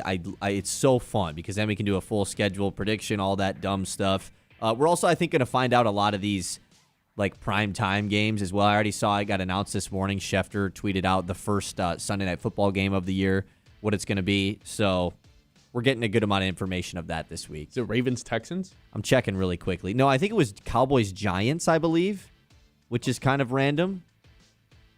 Oh, Mike Dana's going to the Buffalo Bills. That's pretty good. There'll be more and Yes, more. Cowboys-Giants is the first Sunday Night Football game of the year. And you know what? That sounds great. There'll be more and more primetime games to get announced before the full schedule is released. And if I'd have guessed, like, over-under Lions games to be announced by the time the schedule is released, I'd put it at 2.5. They were in prime time so much last year. I'd put it at 2.5. Over. But just games to be announced? A Germany game? Yeah, no, I'll go under because I don't think they'll announce all the primetime games before. Well, do you think it basically comes down to, do you think they'll announce the Thanksgiving games early? Yeah. So you don't think they'll announce one additional Lions game? No, I don't think so. I think Okay. that'll be it. I can't who's wait. the Thanksgiving opponent going to be this year? It's typically one of the divisional teams. Usually Packers or Bears, yeah. But when it was the Bills that one year, that was pretty fun. They play the Bills again this year. 4 years later, could do the same thing. Road game, though, right? The Bills game. Pretty sure it was on the road. I could be completely wrong, though. Obviously, Lions will have the home game on Thanksgiving. I thought the Bills game was at home, but maybe not. I don't. I'll get whatever. that figured out here in a second. The next thing that we have looking forward to before or after the schedule release, could be before, the Aaron Rodgers watch. I don't know what there is to watch here. He's going back to Pittsburgh, right? Buffalo game is on the road, by the way. What other alternative is there? He's either going to Pittsburgh or, 31 other teams have already got their quarterback figured out because it's May. And most teams get their quarterback situation figured out before May rolls around. I mean, the Steelers are actually in a tremendous amount of trouble if he doesn't decide he wants to go back to Pittsburgh. His other option would be retire. I don't really know what there is to watch here. It feels like this is just inevitably going to happen, right? I thought he was going to sign this weekend, though. Didn't he go to Pittsburgh and have a meeting? That's what I thought. The fact that you say the Steelers season rides on a 42-year-old Aaron Rodgers joining them or not just kind of says what it says about Pittsburgh right now in general. Yeah, I mean, I like the Aaron Rodgers watch. He's either playing for the Steelers or he's going to be a full-time member of the Pat McAfee show. Like, we're getting one or the other. Those are exciting. I want him to play this year, and I want it to fail miserably. Yeah. And I want the Steelers to finally go below 500 and miss the playoffs. And for the Aaron Rodgers, last taste in our mouths to be really sour. That's what I'm hoping for. Because I don't like Aaron Rodgers. Even better option. They still go 9-8, but it's because Rodgers gets benched because of how bad he is, and one of those young quarterbacks that they have takes over and gets him there. They start winning in the back half. Yeah, like Will Howard or who did they? Drew Aller they picked. Yeah, just more guys that played college in the state of Pennsylvania. That's just insane to me that they keep doing that. It's funny, man. It's why would you not just I don't know, take Ty Simpson? Something They couldn't have. He wasn't there. they could have traded up and got aggressive. But it's not just this year's draft. It's every year. It's we don't really care about quarterback. We'll figure it out. We'll take one later in the draft. Cool. 4 quarterbacks. And now that you don't have Mike Tomlin, how much is that really going to work? Do you trust Mike McCarthy to go 500 every year? I don't know. Maybe. We'll see. Not with that personnel, I would say right now. Next thing. The A.J. Brown trade. It was basically written in pencil that A.J. Brown was going to be going to the Patriots. I mean, there's no reason this wouldn't happen, right? Even with all the Mike Vrabel stuff going on. What Mike Vrabel stuff? You know, the fact that he slept with one of the NFL reporters and it's just completely derailed their offseason and probably he's going to seep into the season. That wouldn't prevent an A.J. Brown trade, right? Or have the Eagles just changed their minds and been like, you know what? No. We'll just keep him and have an awesome trio with Lemon in here now, too. Them drafting Lemon is just the writing on the wall, right? Brown is getting traded. The only reason that it hasn't happened yet is because we knew it was going to wait until the league renewal, which is June 1st, I believe. Yeah, after June 1st is when the new deal is taking place and the NFL advances to next season. So if you're Howie Roseman in this situation, do you get a little bit greedier? Hey, I know this deal that we had was in place, but I want an extra 3rd round pick. And the Patriots are basically in a situation where they kind of have to, otherwise their fans are going to revolt. I think it's the opposite. Okay, if I'm the Patriots, I'm saying, all right, who else is trading for him? Because it's just the Patriots. There's been no other rumors of teams that are involved in this. If anything, the Eagles kind of just have to do what the Pats want. But the Eagles could very well just be we're keeping him and having an awesome trio, I think. Okay, then you wasted your first-round pick? Not wasted, but I don't think you wasted it. But they could have been used elsewhere if you were going to keep A.J. Brown. They certainly drafted Lemon. It could also Lemon. just help their offense, which really struggled last year. You're right, they drafted Lemon to replace Brown. Yes. I'm just thinking the Patriots are in such desperate need for a little win right now that if Howie Roseman was yeah, I want an extra 5th now, they might just have to do it just to have a feel-good moment in the offseason. And maybe not even just that. They just need a different headline. They just need something to distract everyone. They need a win of some sort. This trade could go down on June 1st. The Pats could be just wanting to get this thing done ASAP. Yeah. Anthony Richardson's future. He requested a trade. He has not been traded yet. If he hasn't been traded yet, I would guess this is not going to happen. Daniel Jones, I don't think is supposed to be healthy to start the season. There's still deep down part of me that wants the Anthony Richardson experience to work out. I at the very least want to see him again. Because 100%. It's entertaining football. It really is. I think this is the best one so far. And it absolutely shouldn't be.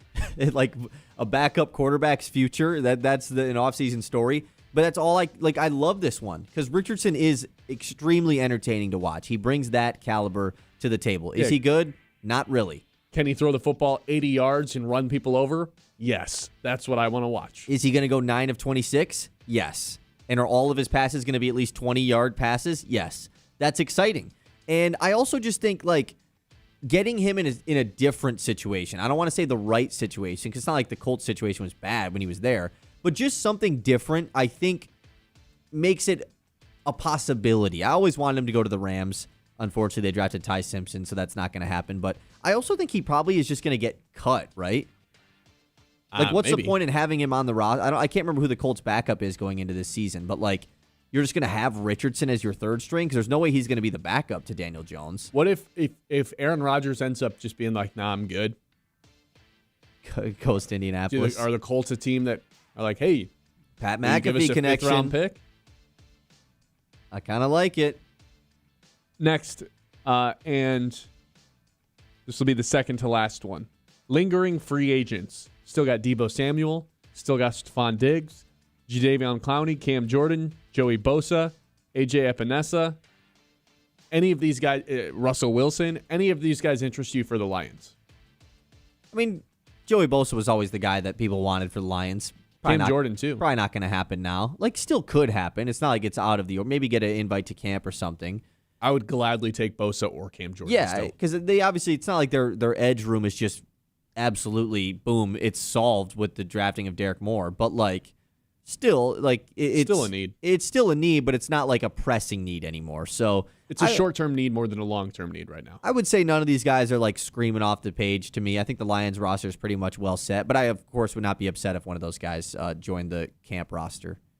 Where does Russell Wilson? I was just going to say, well, remember, he's debating either going to network television or to going to the New York Jets. Or playing banana ball? It's one or the other. Yeah, we're going back to baseball. I saw like this thing. Is that actually a banana ball thing? Is that a real thing?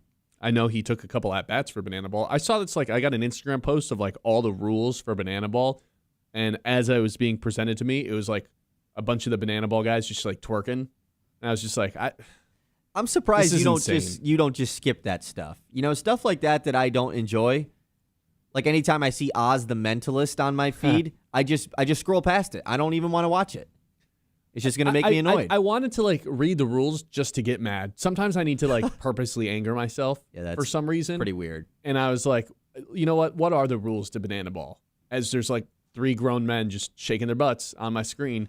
And I just don't get some of the rules. That's the only really reason don't. You kept watching. Yeah. The ninjas as the umpires who are also doing flips. Also twerking, yeah. I ask myself who this is for, and then they sell out like and then Kyle you Field. watch the whole video. Well, no, like the actual product, and Right. then they sell out like a 80,000 seat stadium. And I'm like, okay, I don't really understand this For at a all, good amount of people, yeah. but people seem to like it. Is it probably like I you know whose thoughts I would love to get on banana ball is like Babe Ruth, Ty Cobb, Right. just Dead like guys. legends. I would love for them to come back from the dead for like 3 days, Mickey Mantle, and just show them banana ball. Like, this is actually the most popular form of baseball now. They'd be disgusted.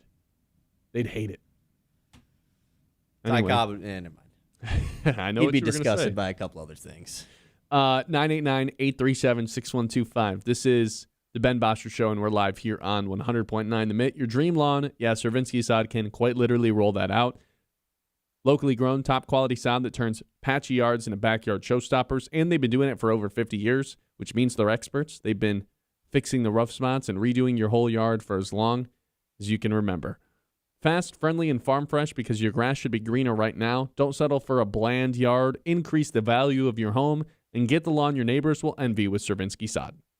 The Ben Bosscher Show, built by Bresky Siding and Building Repair on 100.9.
By Bresky Siding and Building Repair on 100.9 The Mitt.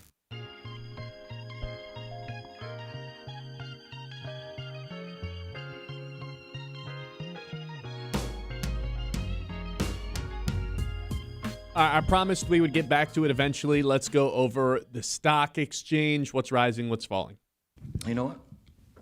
I'm not leaving. I'm not leaving. The stock market. The show goes on. Okay. What did we not get to the first time around? Paul Reed, we didn't get to him. His stock is certainly rising. 10 minutes during game 2, went 4 for 4 and 3 for 3 at the line. Are you buying the Paul Reed stock, or are you selling it, or are you not a holder of the Paul Reed stock? I think it just depends on how much you believe JB is going to go to him, not just in game 4, but throughout the rest of the playoffs, because we feel confident that the Pistons will win this series and move on. I think in the Knicks series, I don't know how much we see him. No, it's a Stu series, Like you said, unless he's just it still feels like a Stu series, but dumb. are the signs pointing to that? No, Stu's been awful. And this should also be a Stu series. Even more so than Duran, I would say Stu has been the biggest disappointment in the playoffs. Like, both of those guys have become extremely expendable to me this offseason. Stu's contract is still so nice where it's like... Which is why it would be really nice to put it on the trade block. I think the only... Stu is still... It's not like his talent and skill level has dipped. It's just he costs the team too much with the silly stuff. That's all it is. So, like, with the Paul Reed thing, yeah, Paul Reed doesn't... He doesn't cost the Pistons possessions, which clearly they value so much, and that's why Stewart hasn't been playing. I think the B-ball Paul stock Yeah, I think I'm just sitting on it. I think you just got to hold it here. I can't really envision you buying or selling it, right? I refuse to hold any B-ball Paul stock. You have to do something with it. No, I refuse. It's like crypto. It's just like you never know where it's going to go on a given basis. It's like Ethereum. It's like, yeah, I don't really know. Right. So are you buying or selling? Neither. I'm holding. I refuse to own. Oh, I thought you said you stock. refused to. I see what you're saying. So you don't even have it. Yeah. No. How about the other Pistons big? Jalen Duren. Wait, did we already do this? We did already do this, but you can reiterate. Well, 10 points per game in the playoffs compared to 19. 64% field goal. That's probably the most alarming part, even more so than the points. The fact that his field goal percentage just went from 64 to 49 in the playoffs. Yeah. Unless attempts. And you and I, neither of us, even though it's at an all-time low, really want to buy right now. Yeah, it's obviously the worst time to sell, and it's the best time to buy, and yet I just don't think I will. How about NBA technicalities? Wemby was ejected because... Technicalities? Because the technical rule was an elbow towards the head-neck area. He's 7'5". Anytime he swings his elbow, it's going to be towards the head-neck area. I thought he should have gotten a warning. This is also, it's the playoffs. Everyone's there to watch Wemby. Everyone's there to watch Anthony Edwards. It's probably better when the stars are playing. I think a flagrant one would have sufficed here. I agree in the fact that, man, this is Wemby, and it's tough to kick him out of the game. That is an ejection-worthy play, though. I mean, that's one of the most vicious elbows to the neck that there has been in modern-day NBA. Just trying to get everyone off. That was unbelievable, man. It was after the whistle had been blown. Like, that was completely ejection-worthy. You see Dylan Harper's face? Yeah, I mean, that would have been my oh! Like, you know how bad that probably hurt? A lot of these are, like, flop-type things where it's like a guy barely gets touched. Like the Dennis Schroeder thing in Game 3 with Danis Jenkins, by the way. You know, where Schroeder, like, legit flies in the air. Yeah. He's laying on the ground like he just got shot in the face, and then immediately is, like, doing this while he's laying down. There should be, so I guess the technicality standpoint, yes, I'll sell a little bit, because there should be, the ref should have the ability to just be like, come on, man. I get the rule book, and, like, Danis Jenkins barely, they didn't call a flagrant on him anyways, which was good. They should be able to look at that and be like, you know what, we're technical fouling Dennis Schroeder for that. Right. They should just be able to be like, come on, man. That should be a applause. It goes back to our theory about just having a guy on the couch, just being able to call him. Pick a random 100%. Fan. Like, what do you think? Is this a flagrant foul worthy enough to be ejected from the game? And you just got to go with whatever he says. A non-biased fan. I agree. Like, it's like when you call to New York in the NFL. No, we're calling Common Sense Joe. We're going to Austin, Texas. Some guy sitting in a bar. Right. Some neutral fan. Yeah, exactly. It's like when you call a friend on The Price is Right. Like, hey, we're going out to Mesa, Arizona. What do you think? Is this ejection worthy? And the guy's like, no, he's flopping. What? Yeah, exactly. Like that should be what it is, because the Wemby thing I think was fine for an ejection, but people saying that he should be suspended for the next game, ridiculous. It wasn't intentional. So I mean, at least it didn't seem like it was. I do like that Wemby's kind of got this mean edge to him, because it's not that he hasn't had that, but it's not like he's been like someone you've kind of got to be scared about throwing elbows ever before. Now he's got a little bit of a fear factor where, like, I don't know if I want to go near him. I love that. I'd never want to go near him before. Look at him. How about the UFC? I put it down as a rising stock. White House event coming up. You know, people have their opinions on that. I don't really. The card rocks. I forget where it is and everything else with the politics. I just want to watch the fights. And the fight for that card is going to be so awesome. Starts an hour early, too. It's on a Sunday. There's 2 extra fights. I wish it was on a Saturday, though. Me staying up super late on a Sunday. Yeah. That might make me sell my stock. I thought the card this weekend was great. I missed it, man. Well, I missed the main fight. I fell asleep. Strickland ends up being the middleweight champion. I don't know if he deserved to win. Usually when it's like a draw, it was 47-48, 47-48, 48-47. I don't know. Usually I think that way too close for comfort. The champion should probably just retain in that case. But I thought the fight and the card itself was awesome, so I put it on the rise. And I'm going to buy stock even though it's on the rise, because I think this UFC White House event is going to be awesome. You got any more? No, that's it. Gary, Justin Verlander in the YouTube chat, with him going to the 60-day IL. Good time to buy, or is he never going to pitch again? He says odds he ever pitches again, -140. Well, him being transferred to the 60-day IL doesn't mean anything other than he can't come back May 31st. Like, it's really not that big of a difference. Is now a good time to buy? You think he's going to pitch again? Or do you think we're just going to not be activated on May 31st? I'll buy stock. I think he's going to pitch for the Tigers this year. 989-837-6125. That's our stock exchange. More on Tarek Skubal and the Detroit Tigers season from hell when we come back. This is the Ben Bosscher Show, and we are live here on 100.9 The Mitt. The Ben Bosscher Show, built by Bresky Siding and Building Repair on 100.9.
WLUN, Pinconning Bay City, Saginaw, Midland.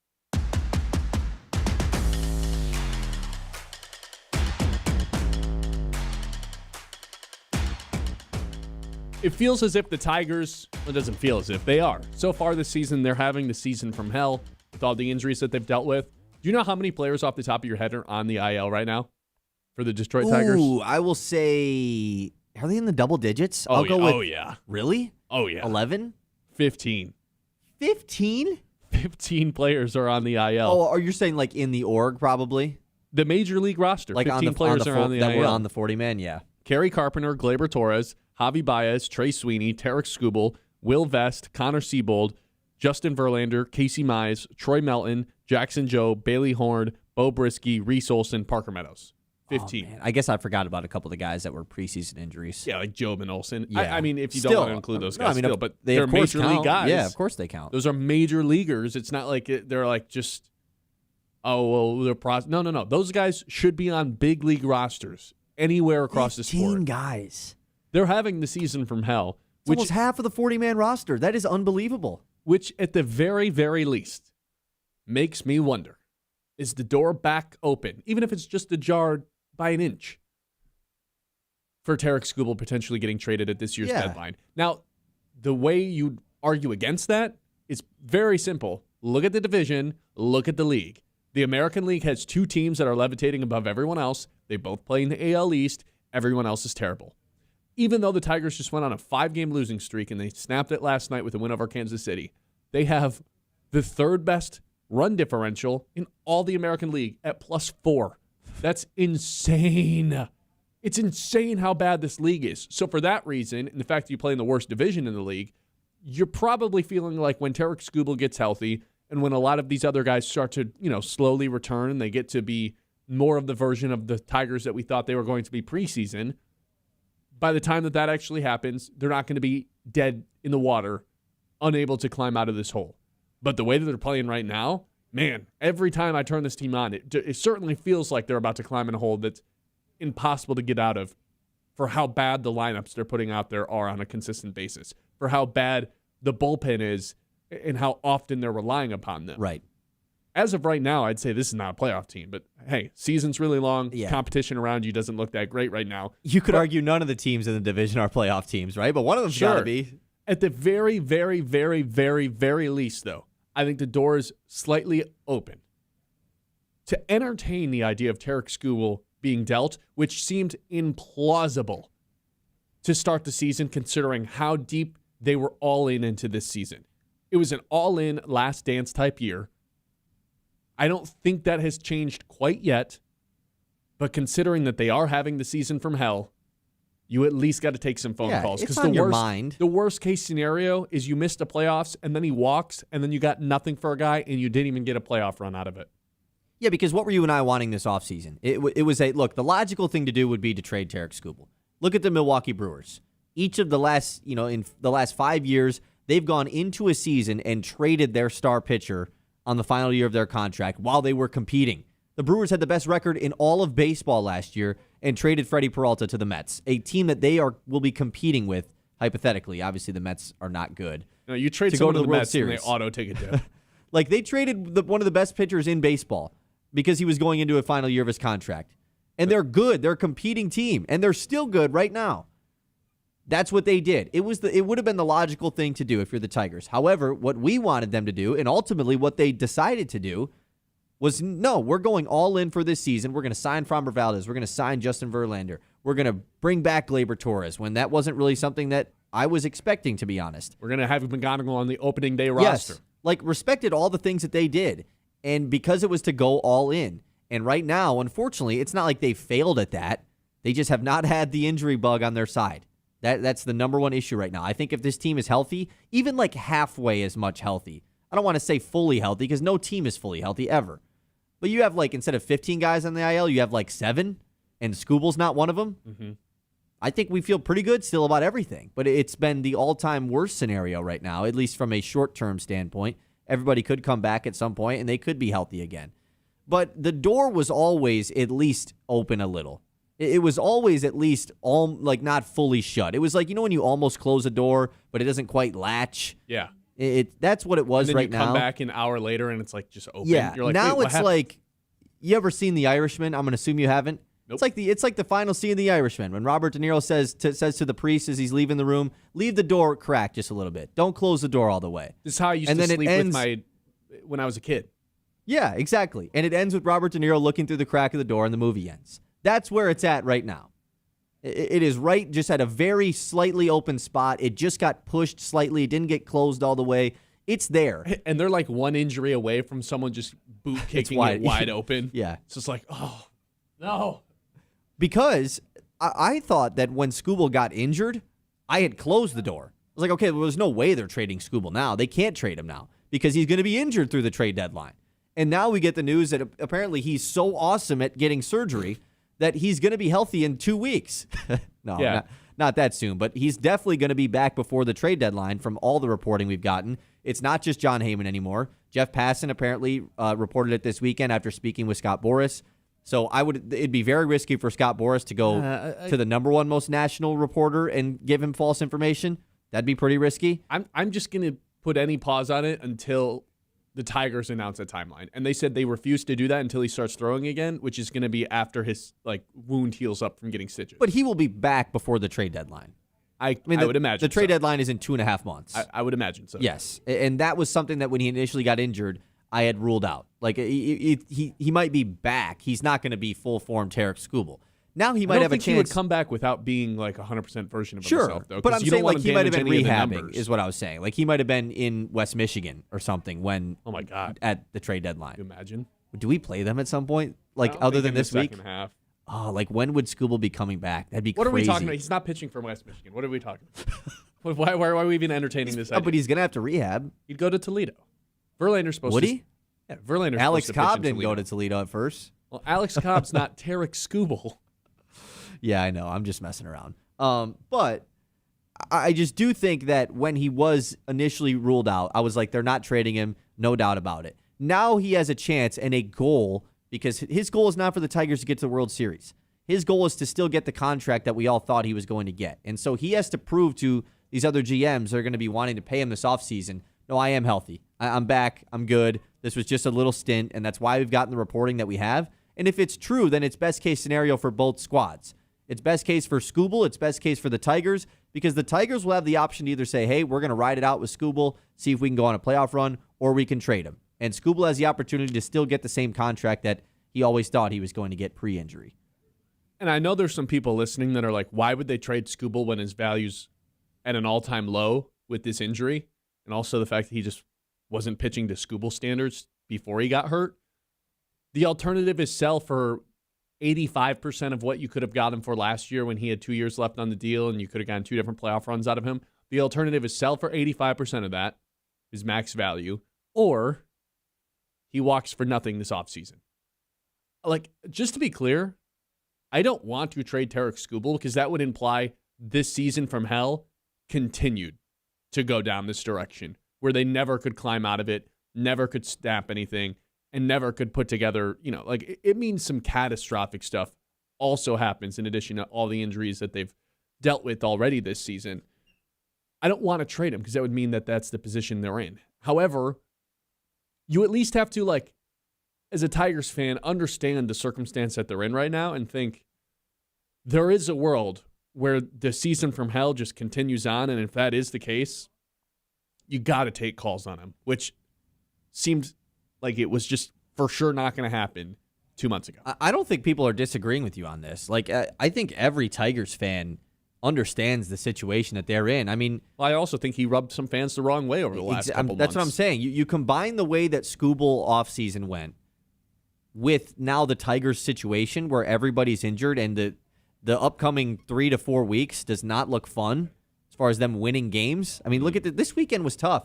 This was probably the least watched series I've had all year. And they were playing Kansas City, and they destroyed a division rival. That should be a fun series. Sunday Night Baseball was on, and I was just like, yeah, I guess I'll throw it on while I'm watching the basketball game. It's a tough time right now to watch this team. Yes. They are not fun to watch. You want to watch some bad defense? You want to watch some mid-pitching? And 2 of every 9 at-bats you're interested in because Kevin McGonigal and Riley Green are awesome and everyone else has been pretty subpar this season? Or it's a AAA guy hitting? Yeah. The amount of guys that weren't on the roster to start the year that are, getting major impactful run right now, both pitching and offensively. The defense is what's killer right now. That's the stuff there. It's like, dude, I'm turning the TV off if you guys are going to keep playing like that. Right now, they're -4 defensive runs saved, 24th. Outs above average, -20, that's 30th. Fielding run value, -13, that's 30th. 23rd in errors with 23 total. They're the worst defensive team in the league. Kerry Carpenter literally got put on the IL because he's so bad at defense that he ended up miscalculating where a ball was going to go, and he ran into the wall.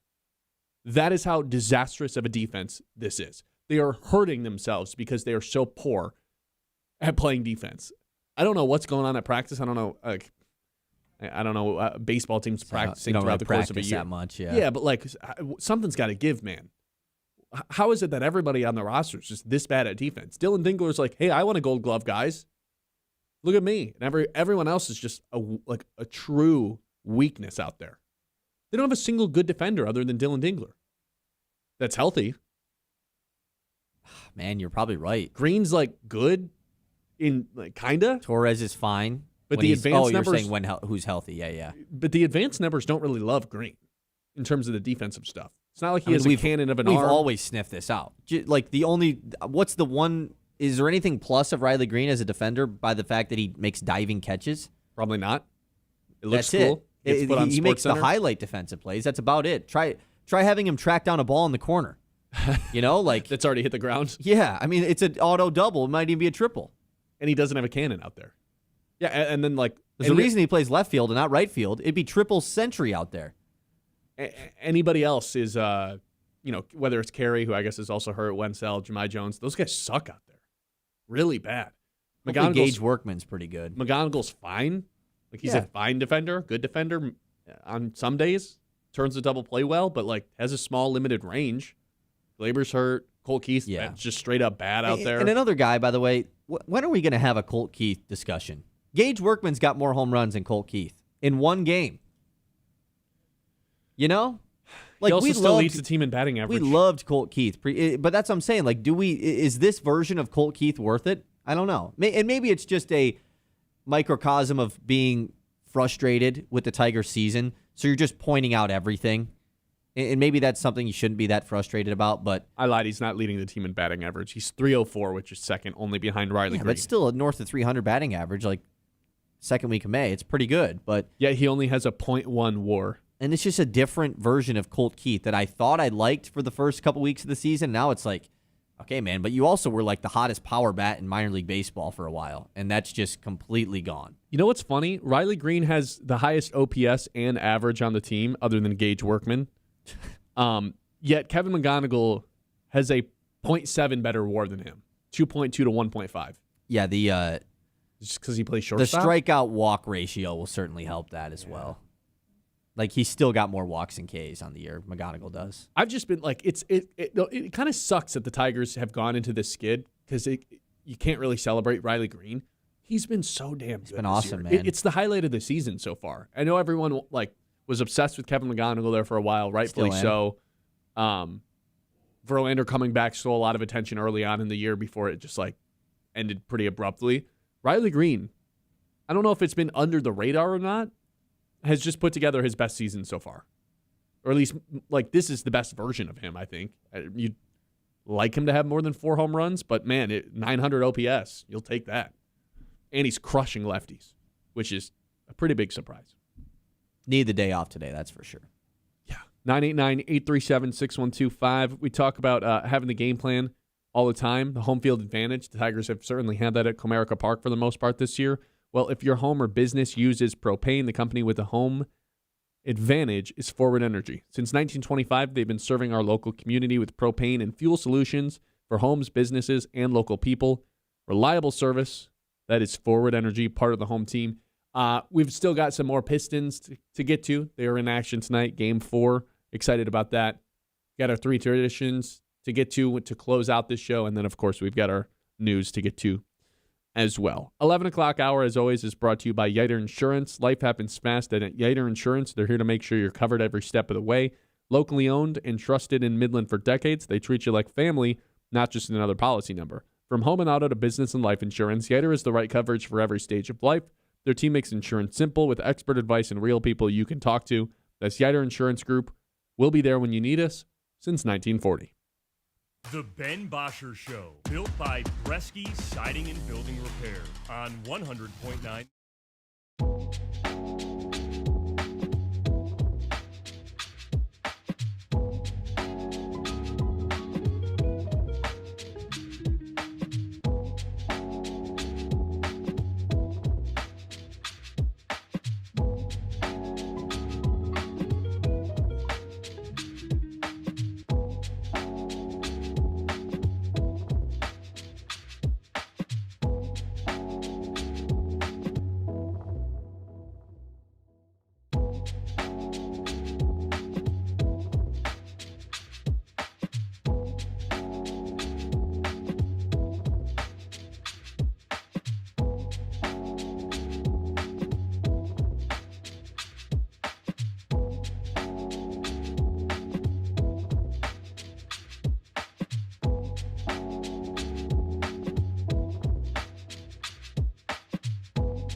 Bresky Siding and Building Repair on 100.9 The Mitt.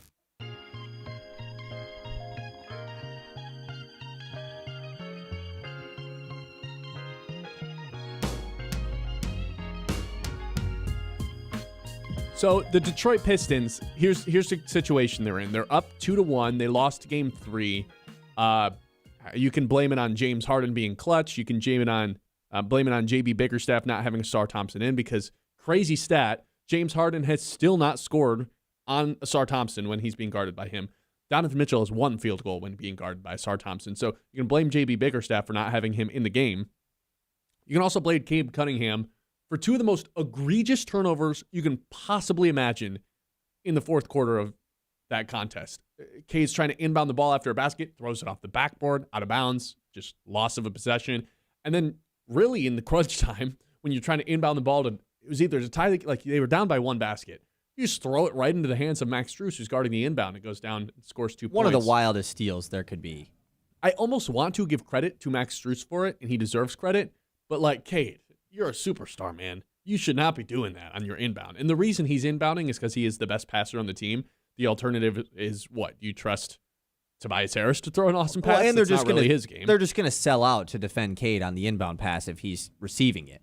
Yeah, I don't correct. And I don't trust anybody else to make a good pass. And I guess maybe I shouldn't trust Cade Cunningham to make a good pass either, considering how that game unfolded in the fourth quarter. There's a handful of different reasons they lost. Nonetheless, I still am 98% confident in the Pistons to win this series. I said after game 2, I'm locking it up. They're going to the conference finals. They have made an embarrassment of this Cavs season, and James Harden, he's officially washed. Obviously had a good game. I don't think he has more of those in the bag, I guess is where I've landed.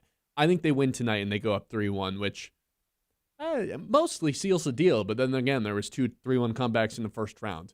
But since Cleveland has not won on the road so far, I'm still feeling like the Pistons are exactly where they should be in this series. In the grand scheme of things, bigger picture, zoom out a little bit. You look at this Knicks team that's just sweeps their way through Philly. Everything breaks even for them in the playoffs in the best way possible. They play an Atlanta team that's just out of their element, no superstar, had a good regular season, but ran into an experienced Knicks team. And then they ran into a Philly team that just really gave everything they had to win that first round and ran out of gas in Game 7 against Boston.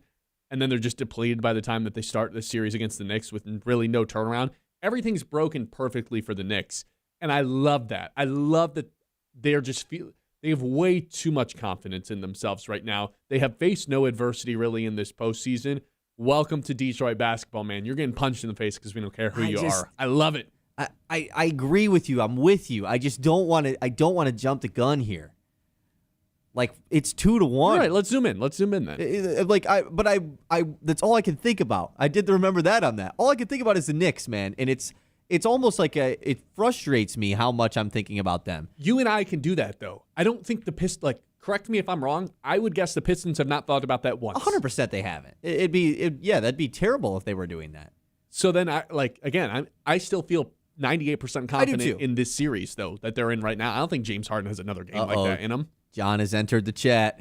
He's already talking. I don't even Knicks. want to hear it. He finally is here. Man, John, where were you the first 2 hours, man? Come on, man. You sleeping? You probably got back super late last night. Probably, yeah.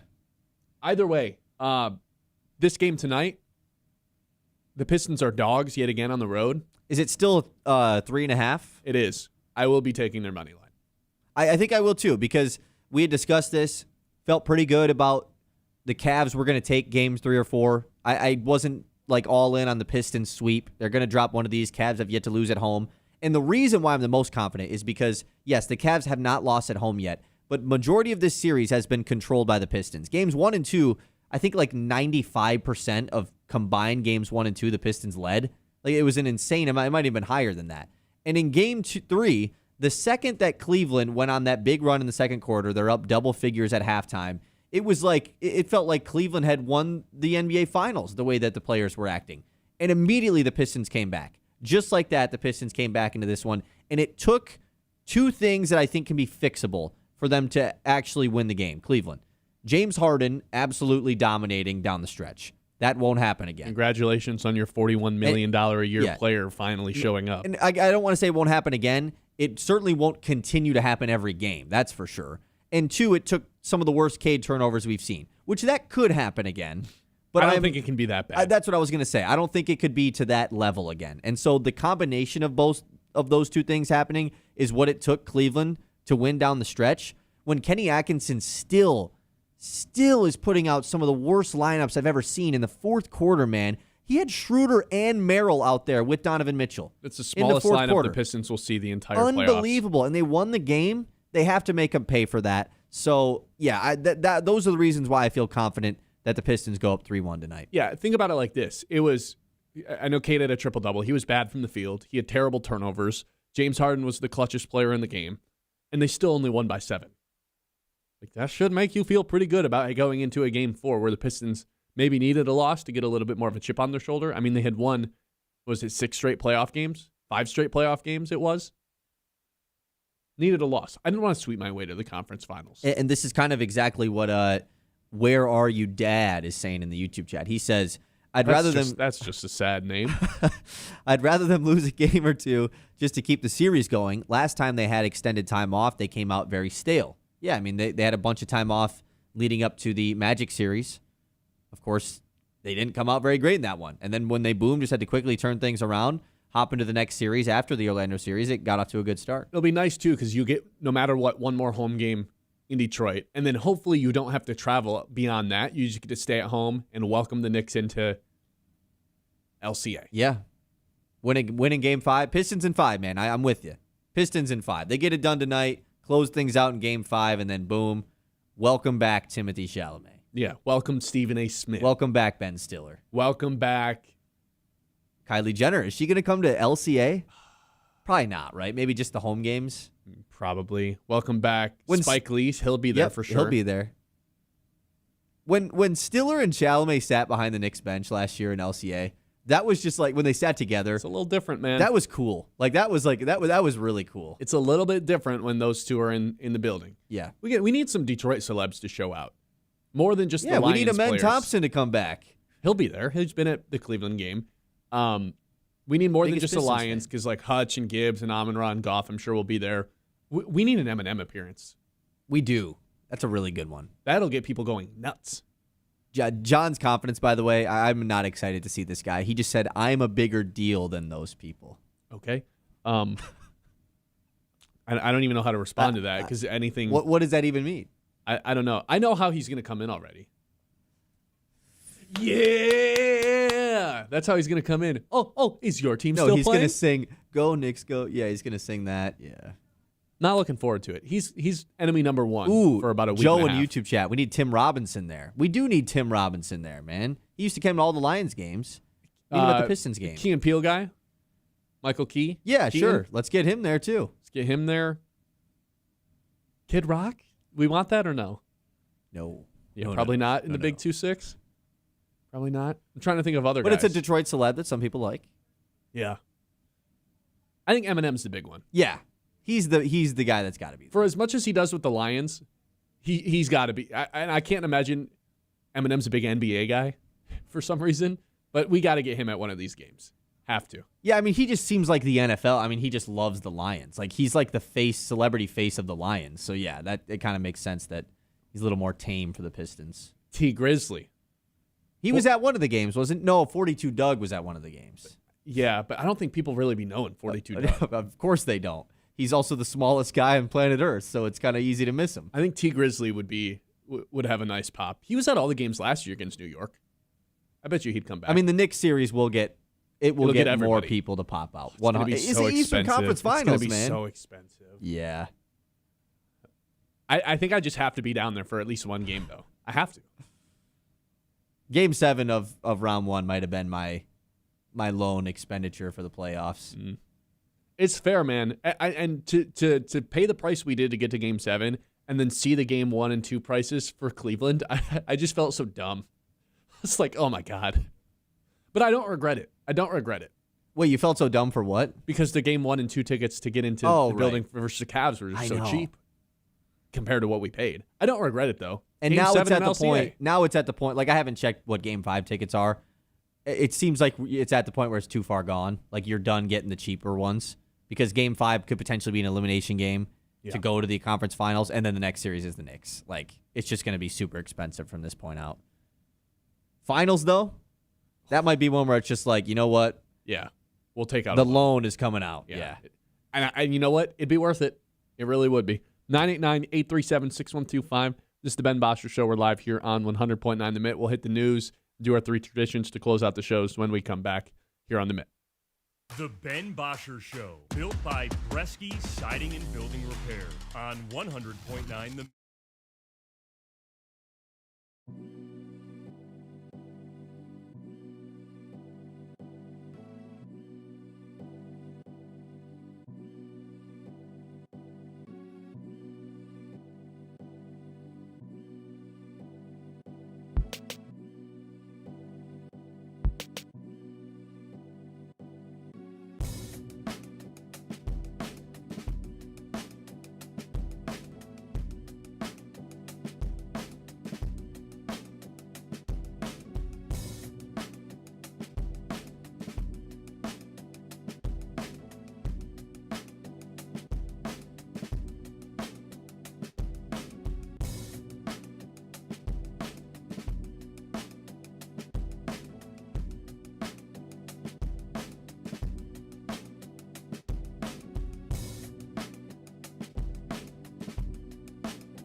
All right, we got some exciting news that came out at some point during the show.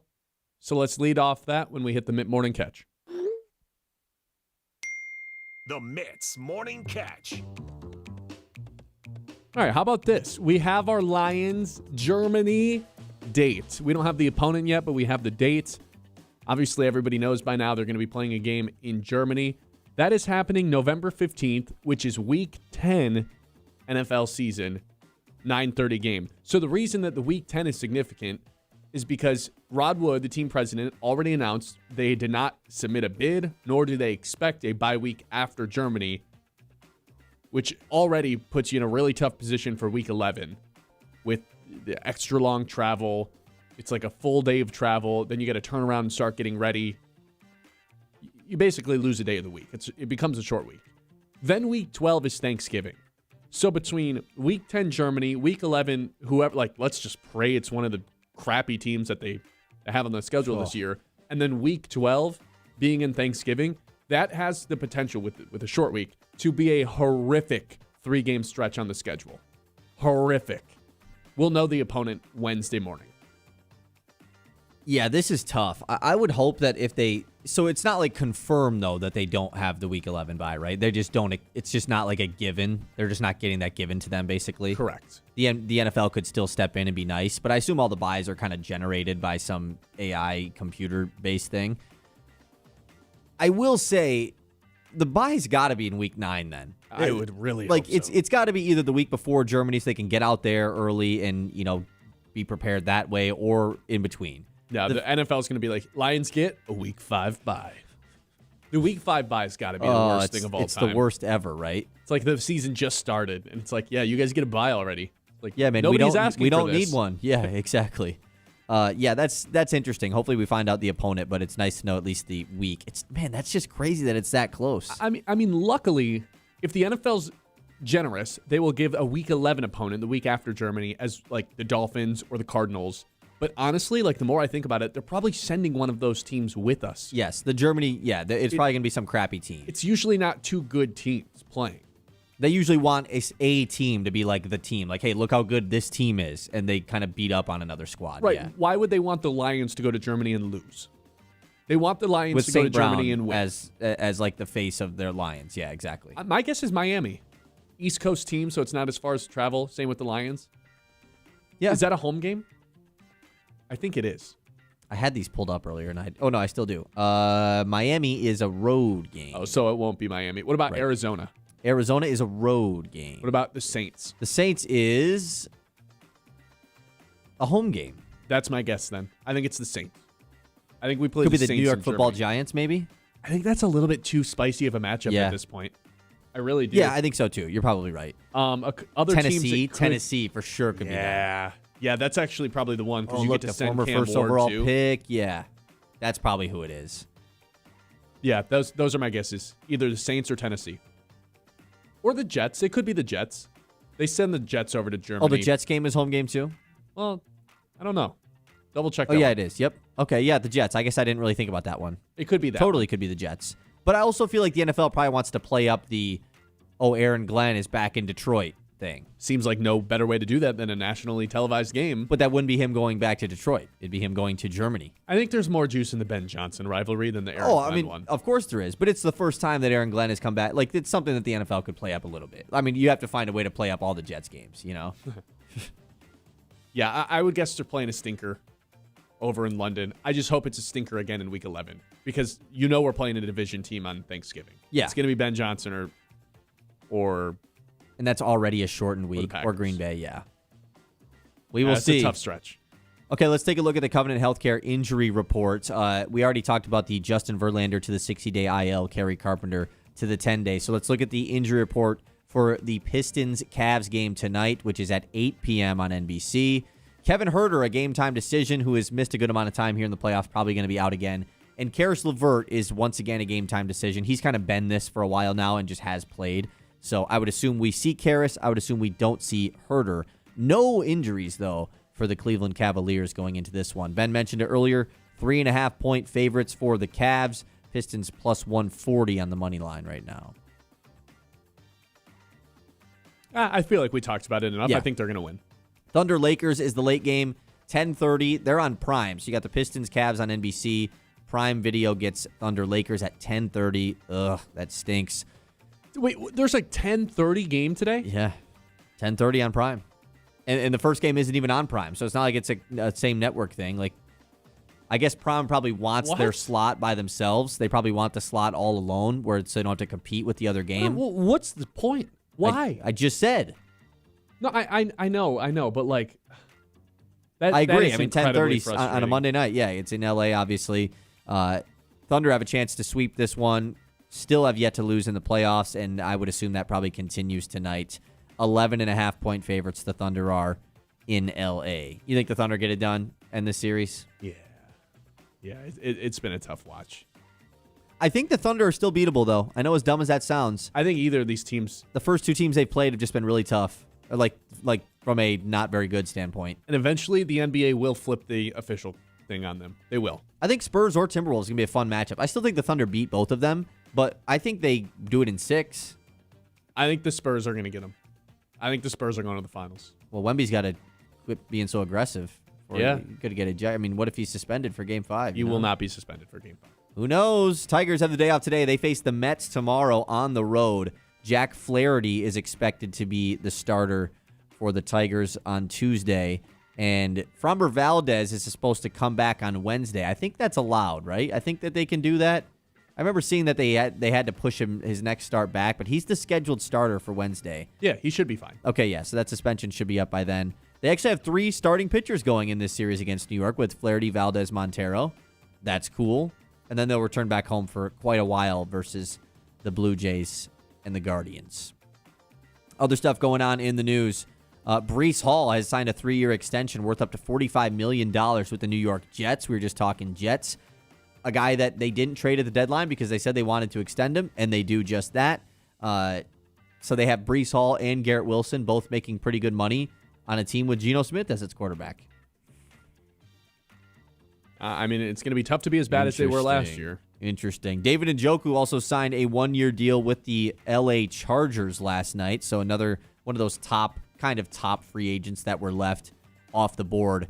Lastly, we'll close the news with this. The NHL playoff bracket. The Carolina Hurricanes are the lone team to advance to the conference finals. They do so in the East. Yet to lose. They swept the Senators and they sweep the Flyers here. Tough week for Philly fans, both losing in round 2. In a sweep? In a sweep, yeah. Really tough week for Philly fans, that's for sure. And they just already rooting for the Phillies. Yeah, the Phillies suck. And they already fired their manager. The Eagles are about to trade Brown. Kind of a really tough spot right now for Philly fans. I don't feel bad. Other series that have a chance to close, well, I guess none of them are going to close tonight, but the Avalanche and the Wild, the Avalanche have a 2-1 lead there. A 2-2 tie in the other series in the West with the Golden Knights and the Ducks.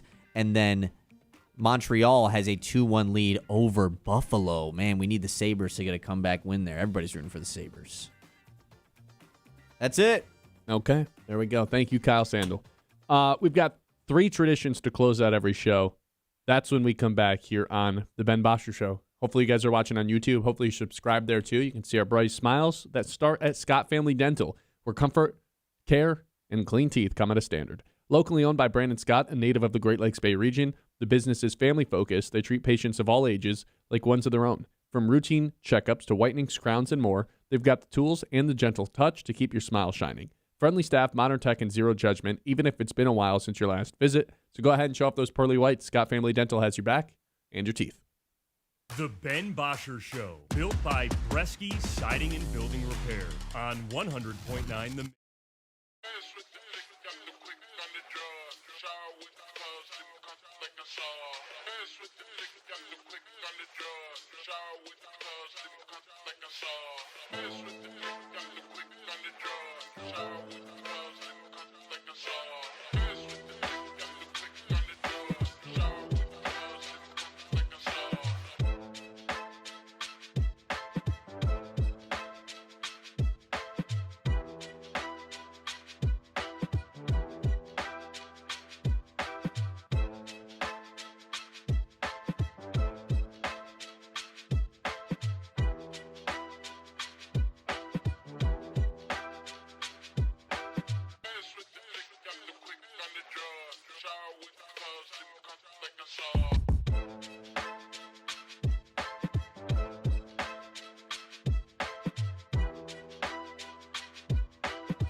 on 100.9 The Mitt.